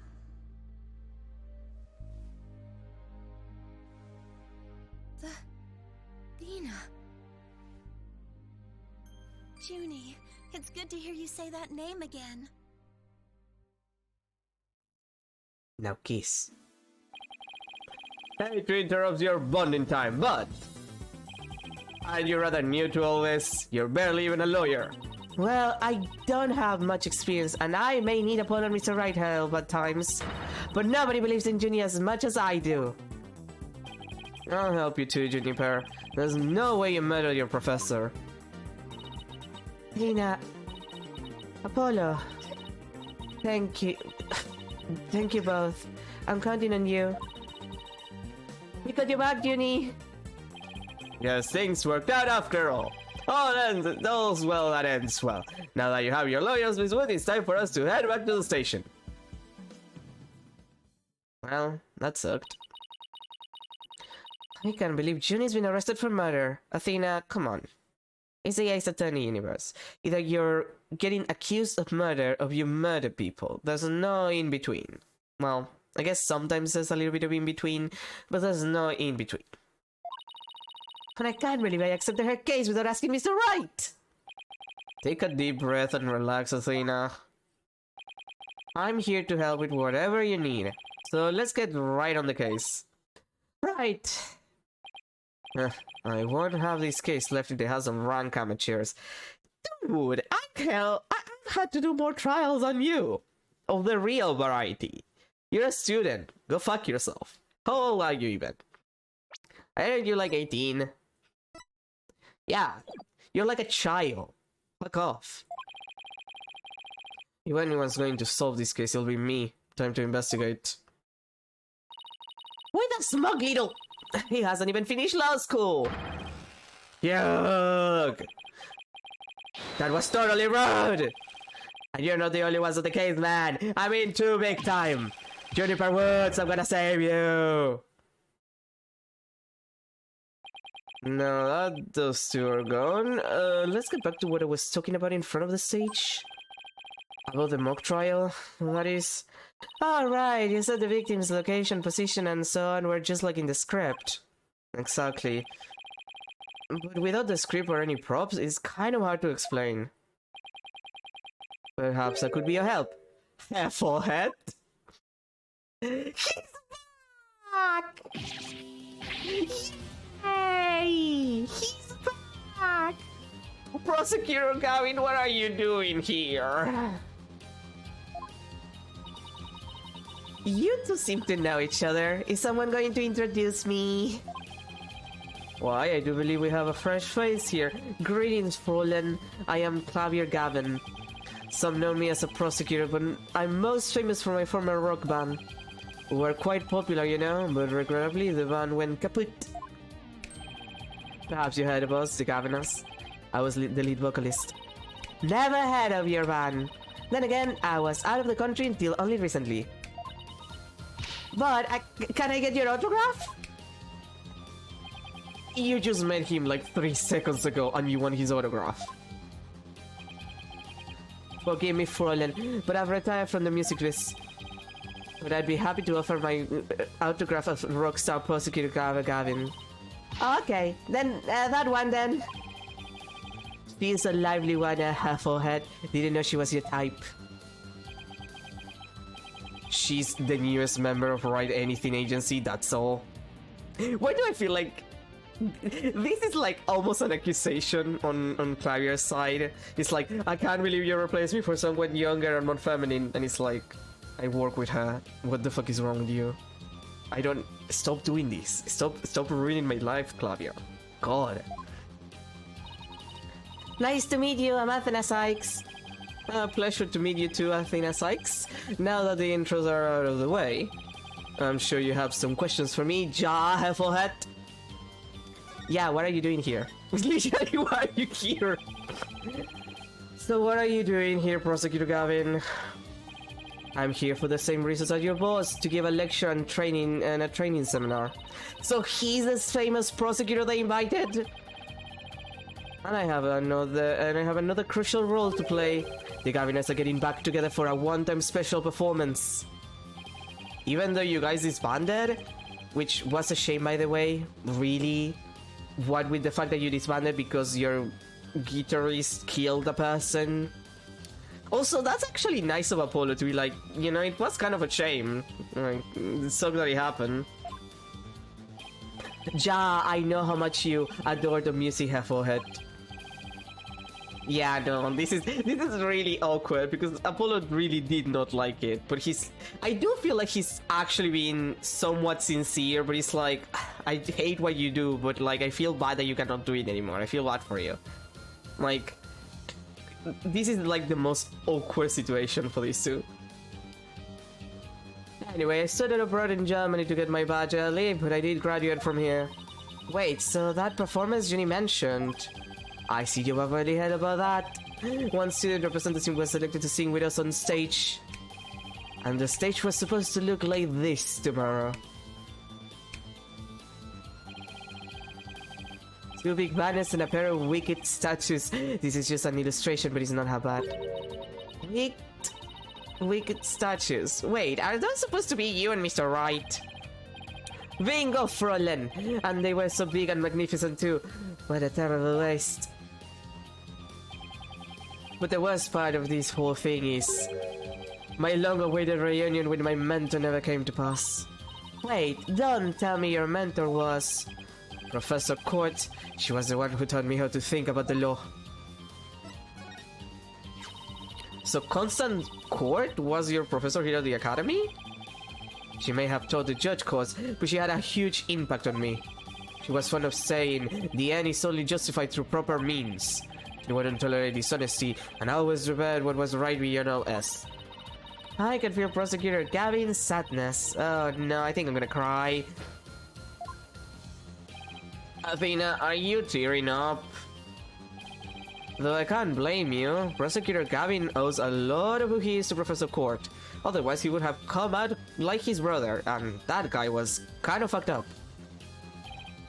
Exactly. So as you can see, we are both joined in purpose, so to speak, Ja. Now, let's rock this play hard.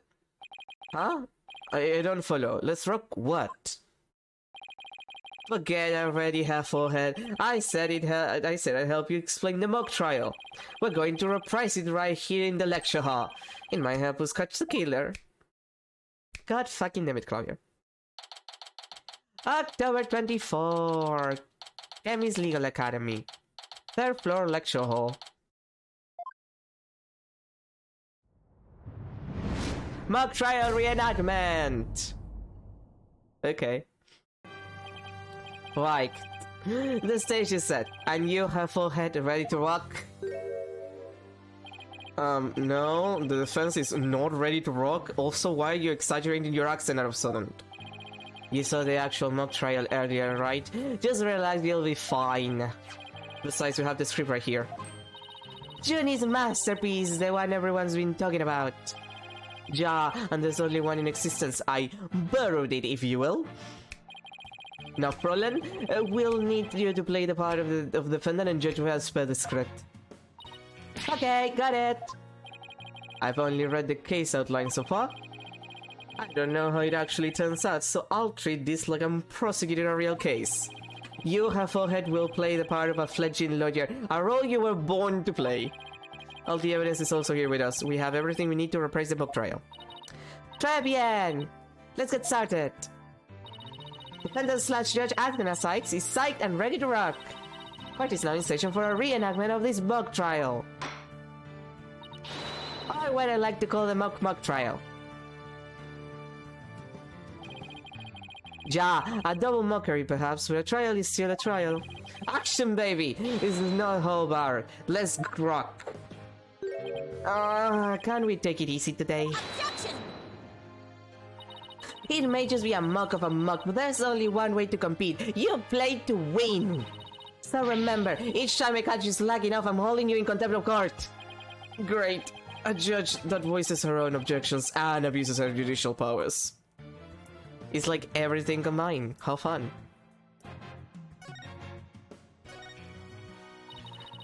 Now then, Prosecutor Gavin, your opening statement, if you please. You got it, Fräulein Judge. Okay, it's set in a school very much like this one. The victim, a professor, female. The defendant, an archery club member, also female.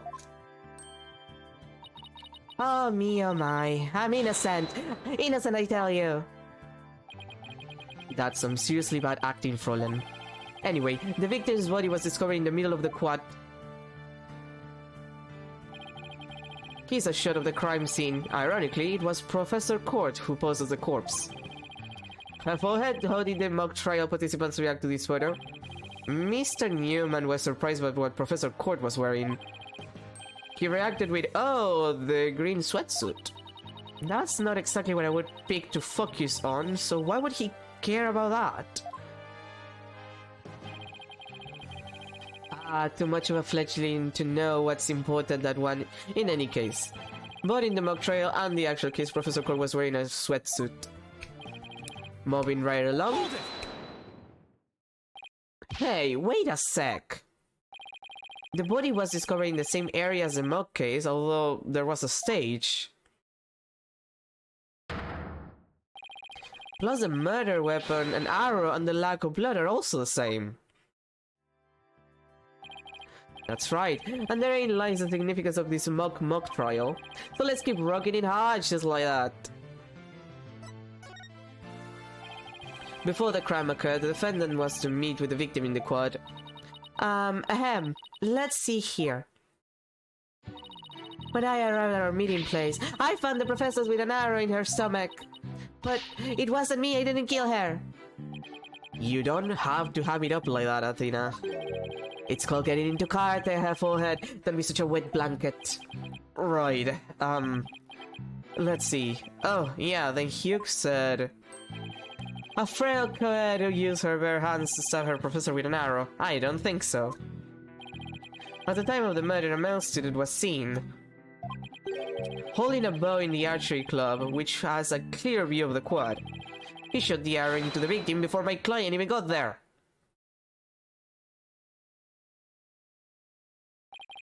Nay, forehead. That faint swagger does not suit you in the least. Order, especially you, Mr. Justice. Me? But I was just trying to get into it like Mr. Euro Rocker said. So, the victim was shot from the archery club room before the meeting event took place. Hence, the defendant could not be the killer. That seems to be the defense's assertion. Mr. Gavin, do you have any objections? The autopsy report notes that the edges of the victim's wound were unusually ragged. Could such physical trauma possibly result from an arrow shot from a bow? Name! I believe the victim was expelled with the arrow by hand. Postmortem. In short, the real murder weapon was not the arrow at all. When Robin was prosecutor, he had a tough time determining the real murder weapon. Well, he's just a student, a one-man act while I'm the real deal, the headliner, so to speak. The true murder weapon was most likely the old that was left in the art room. An all? What's that? An all, you say? What might that be?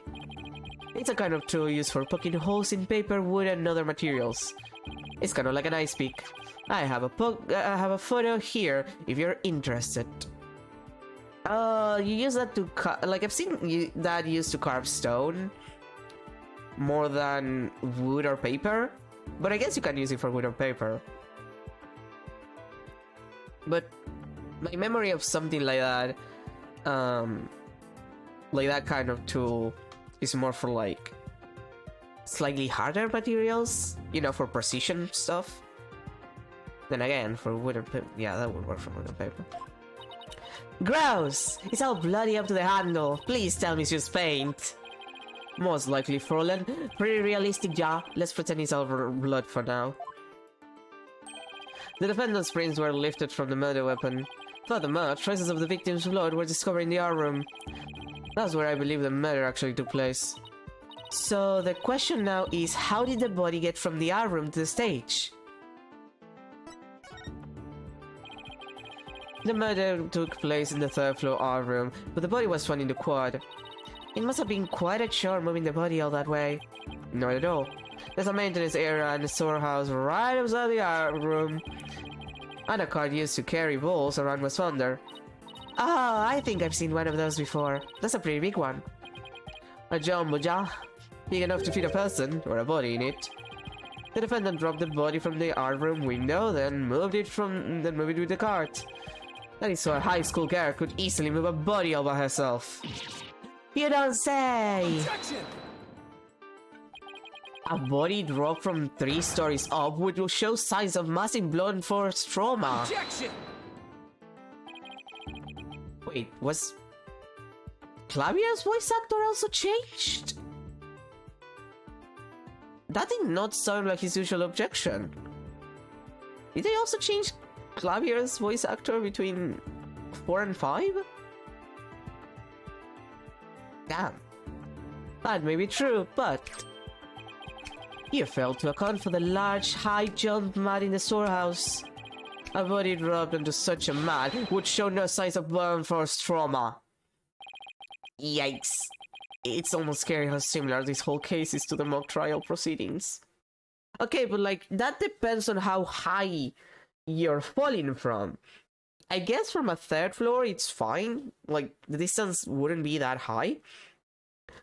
But if it was from higher up, even something soft will not stop you from having actual blunt force trauma, like you will break your bones. You will crack a skull, like it's not that hard even when you have a soft, like, something waiting for you at the bottom. But again, this is a 3rd floor, so it's less likely that it has signs of blunt force trauma. Although you could also argue, and this is mostly me thinking about like, the actual body that we found. The body had signs of having been tied up. There is a non-impossible chance that those signs, more than just, you know, having her arms tied so she could be easily killed, you know, without so much struggle, it could also be used for like a pulley system to drop the body down safely without damaging it into the car to then move it to the stage. And that would explain that. And it's less likely that we find any proofs that the body has any kind of like blunt force trauma in the process.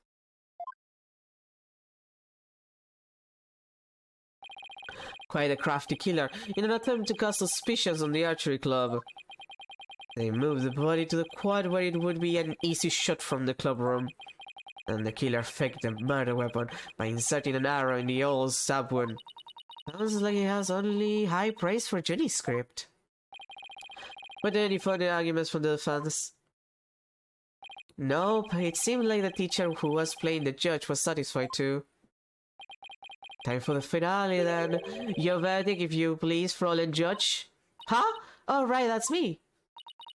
Very well. This court finds the defendant, Juniper Woods. Wait a second. Even if this is just a mock trial of a mock trial, I don't want to declare Jenny guilty. Yeah, perhaps that's not such a good idea. Let's end our mock trial here. Besides, it's about time I get back to my investigation. Thanks, you two. The little run through of the mock trial cleared up quite a few things. Action, baby! The prosecution's already got a witness sized up to. That was quick. Prosecutor Bagwell's almost too good. You're sure in a helpful mood today, Prosecutor Gavin? Well, like I said, I just want to catch whoever killed Professor Court. And there's no reason for me to start butting heads with you too. Anyway, I want to say goodbye, as I'm sure I'll be seeing you later. Bye, handsome! I miss you! I always thought prosecutors were all a rather scary bunch. But Prosecutor Gavin seems pretty nice. Yeah, he's not so bad as prosecutors go. We should get back to investigating too. We don't have nearly enough information yet. And we also have to tell Mr. Wright that we accepted Judy's case. Right, looks like we have our work cut out for us.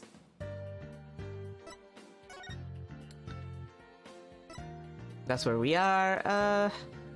Let's go to the hallway, see if there's anyone there. October 24. Temi's Legal Academy. Third floor hallway. Mr. Wright! I heard they arrested your friend Juniper. Yeah, Detective Fulbright just took her in. I refuse to believe that one of our students is capable of murder. We must prove her innocence by any means necessary. The end justifies the means. What do you mean, the end justifies the means? I, Professor Means, always say what I mean, and mean what I say by all means. Here at our esteemed academy, we train our students to produce meaningful results. You believe in Juniper's innocence, do you not? Of course I do. Judy wouldn't even hurt a fly. Precisely. We have justice on our side. The only other thing we need are results. It is the height of folly to endanger your client by failing to pursue all means possible. Sure, I want to prove her innocence, but... My dude, you're being creepily suspicious right now. Like, beyond the fact that, you know, the smile is weird and everything. Like, you're being creepily suspicious in a way that makes me believe that you're the guilty party in this situation. And I don't trust the end justifies the means kind of guys. Like, sometimes, depending on what it is, depending the context, the end will justify the means. Most of the time, that's not how it works. I don't like the sound of that the end justifies the means part. Well, you are still young and idealistic. It's no wonder you failed to see the wisdom terrain. There is but one thing to do now. I must personally take up Jennifer's defense. You're going to take her case, Professor Means? I may be a professor, but I am still licensed to practice law. In fact, I have even battled Professor Court in court. No kidding! So you guys were rivals or something? No, nothing of the sort. She was an esteemed colleague at the academy and in court. You see, both Professor Court and I graduated from this academy at the top of our classes. Wow, I bet the both used to really bring it. Now, if you will excuse me, I had best go discuss this case with Juniper. Professor Means, please wait. I didn't want to say anything, but Apollo and I already agreed to take her case. It's true, Juniper is counting on us to prove her innocence. Really now, you two. And when were you planning on telling me? Sorry, boss, I know we should have asked first, but... relax. Your friend was just hauled away in front of your eyes. Sometimes you just have to make snap decisions, and I think you made the right one. Oh, wonderful. Very well, Athena Sykes. Let me ask you just one thing. As a lawyer, what is it that you treasure beyond all else? That's an easy one, Professor. Seeking justice for my clients. What a wonderful answer. Juniper must be overjoyed to have a friend such as you. As a professor, I too shall do whatever I may to help her. And if you decide to take the end justifies the means strategy, come see me at once. Let's hope it never comes to that. Now, if you would excuse me. He's definitely guilty. Well, time's a wasting. You better start investigating and fast. But first, how about I tell you everything I know so far? Yes, please. Have you learned anything new about the case? Actually, I ran into Prosecutor Gavin, and he told me something interesting. Seems the murder took place in the art room. There's traces of a large pool of blood there. Though the police believe the body was moved from there to the stage. What? Really? Just like the mock trial again. Okay, but like, something is weird about this. Because Juniper said that she wrote the mock trial to be able to go both ways. Like, there was a 50-50 chance of the defendant being guilty or, like, not guilty. So, like, it was an equal amount of possible, like, because if one is guilty and the, like, if you have enough evidence to just declare them guilty, the prosecution is going to win no matter what, unless the prosecution is really, really bad at their job.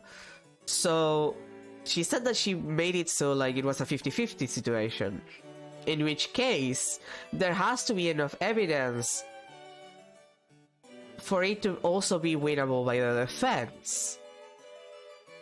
Even though the defense wasn't doing very good on the mock trial. So I wonder, what's the situation here? Because here a person actually got killed. So where is the deviation? Like, Juniper couldn't have done it because, like, she was in the middle of the mock trial when it happened. At least that we know of. She, like, the body was there for a while. So I do wonder.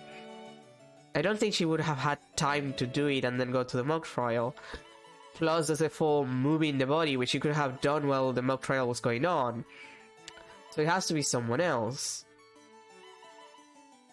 So again, the question there is, like, there has to be a deviation from the script. And I'm wondering which, like, I'm wondering what it is.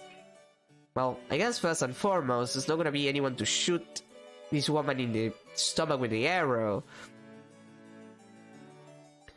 Because everybody was in the lecture hall. So the arrow has to be post-mortem, no matter what. Unless she was literally stabbed with it, which is not impossible, but kind of silly. The police are searching the art room, but whether they'll find anything, well, what? Come to think of it. Let's do our own crime scene investigation before it gets too crowded around here. Huh? Are we even allowed to do that? It's no big deal as long as we leave it exactly as like we found it. Plus, no, never mind. Now, where was I again? There's really no need to talk about it right here, right now. I want you to find out for yourselves. Phoenix, do you already know who did it? Do you already solve the who done did it situation? So were you shocked by your conversation with Professor Means? Oh, I guess so. Actually, that was pretty shocking. The Dark Age of the Law. I'm sure you heard those words before. Sure, a number of times. Prosecutors file false charges and lawyers fight back by fabricating evidence. There's a lot of that going on around these days. But the question is, how is it related to the case at hand?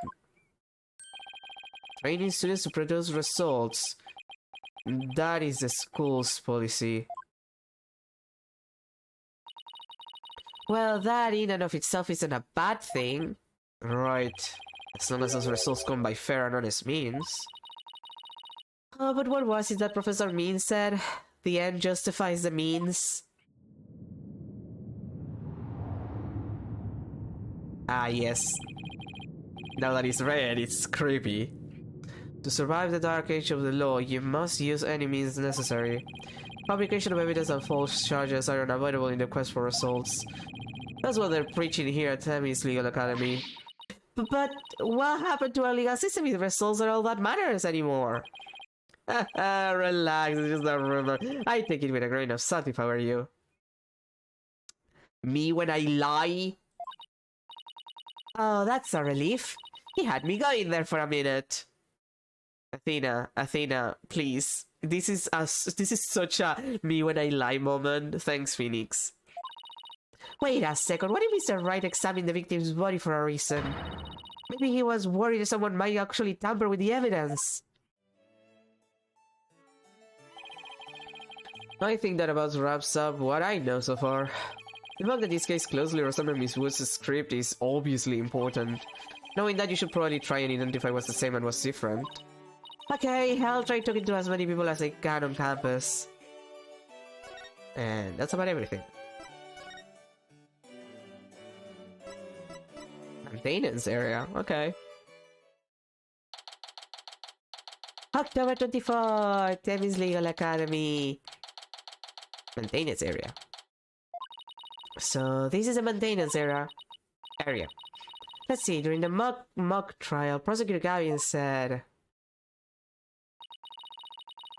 the art room is right above here on the 3rd floor. And that the body was dropped from there onto a high jump mat from the storehouse. Right, and then he claimed that the body was transported to the stage in a ball cart. And then, there's someone else here. Hey, it's Robin! Wow, you scared the crap out of me! Yikes! Right back at you. So, what are you doing here? In partying about close to what might be the crime scene? I'm working out so I can become strong enough to save Juniper!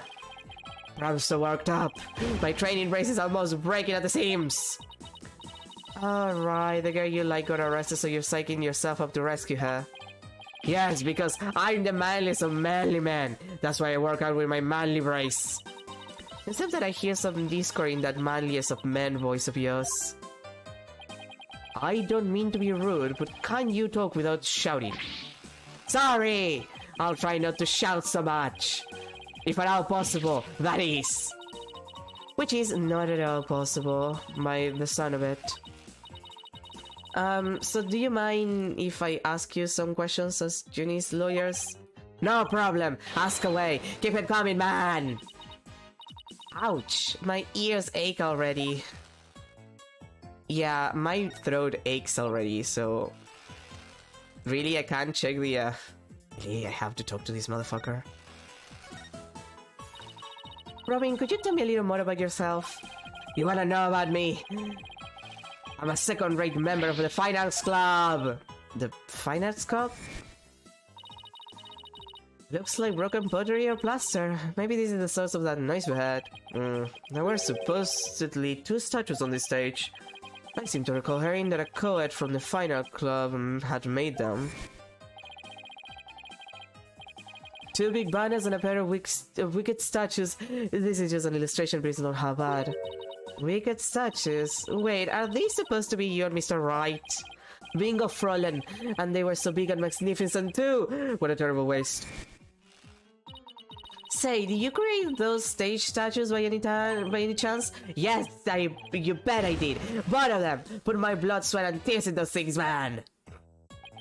It must have been terrible seeing them all smash up like that. Nah, I couldn't face Professor Court if I let something like that get me down. What do you mean?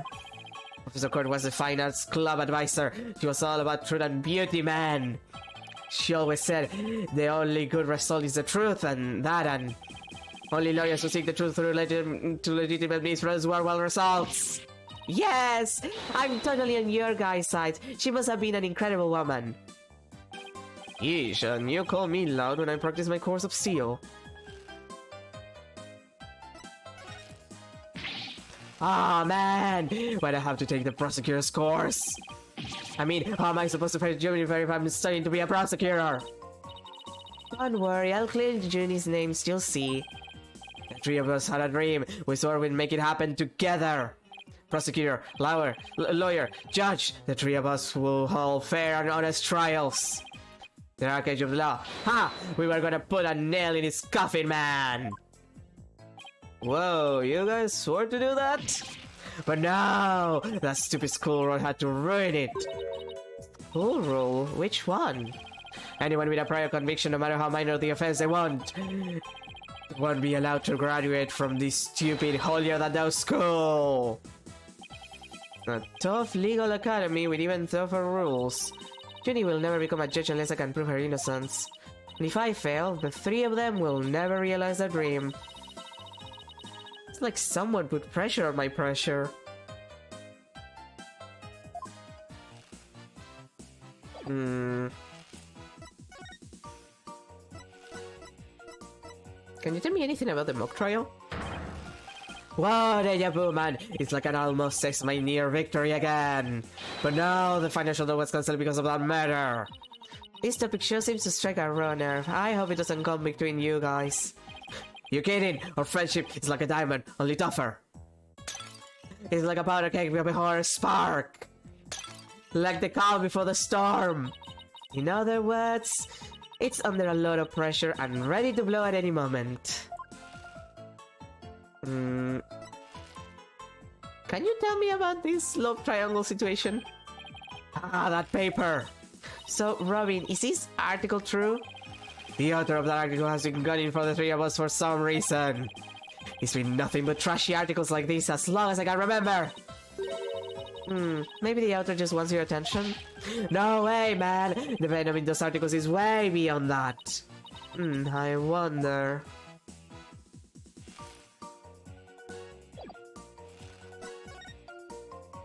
Oh, really?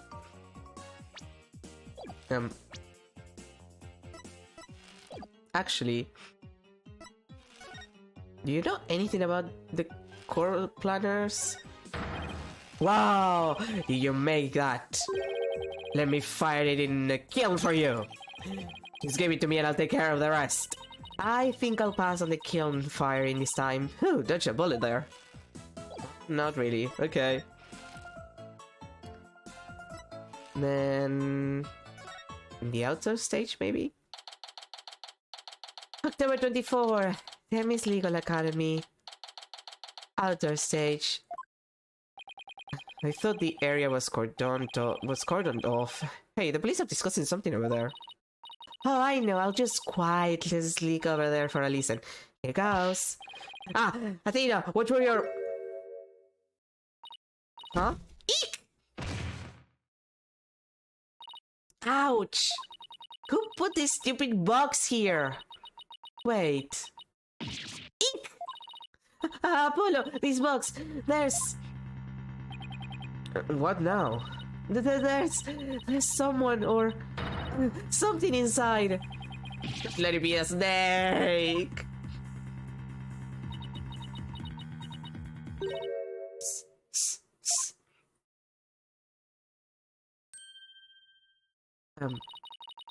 You must just blow my cover. What? There really is someone inside? That someone is me, Miriam Scuttlebutt. And I'm a senior in the judge course. What's with the box? He's afraid of we who live in the shadows. It's a very good reason why none may see my face by the light of day. Wait, if you're taking the judge course, did you write a mock trial script too? You really want to see my script that bad? Well, you better watch out. Read it without my permission, and you'll wish you hadn't. Who cares? I'm sure it was rejected for a good reason.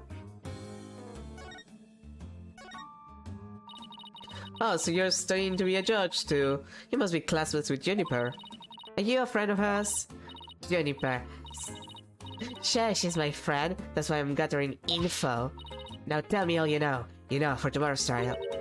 For tomorrow's trial? What are you talking about? I'm going to take the stand, naturally. So the witness for the prosecution is some weirdo in a cardboard box. This is, guys, is how I get my scoops. But you're right, it's me. So tell me everything you know for Juniper's sake. Wait a second, Miriam. Repeat what you just said? A lawyer with brains as bad as his ears. Poor Juniper. I'm taking the stand tomorrow. Tell me everything you know for Juniper's sake. Clear enough for you this time? I thought so. Athena, my bracelets reacted. Really? That means... A lie already? That was quick. But we're at time, so let's continue this tomorrow. Well, not even tomorrow. This is for Friday. I need a couple of days for my throat to calm down. I'm never gonna survive this one. So that's gonna be everything for today. I was not expecting a character hiding in a cardboard box, and I was not expecting Clavier to be there, but they're both weirdly pleasant surprises. Mostly Clavier. The cardboard box is kinda weird. But anyway, thank you everybody for being here. Tomorrow is the blueprints time, because I want to do progress at some goddamn point in that goddamn game. I say that, but I'm having a lot of fun. There's a bunch of stuff that I haven't found out about, and by God, people keep telling me that there's even more stuff after you find out the stuff that I haven't found out yet. It's like the game has, like, I don't know, something else going on. It has so much stuff. But anyway, that's for tomorrow. Again, thank you everybody for being here. Have a good rest of your day, a good start to your week, and I'll see you tomorrow for some blueprints. Me probably failing at doing any progress because I'm not that good at it. Bye everyone.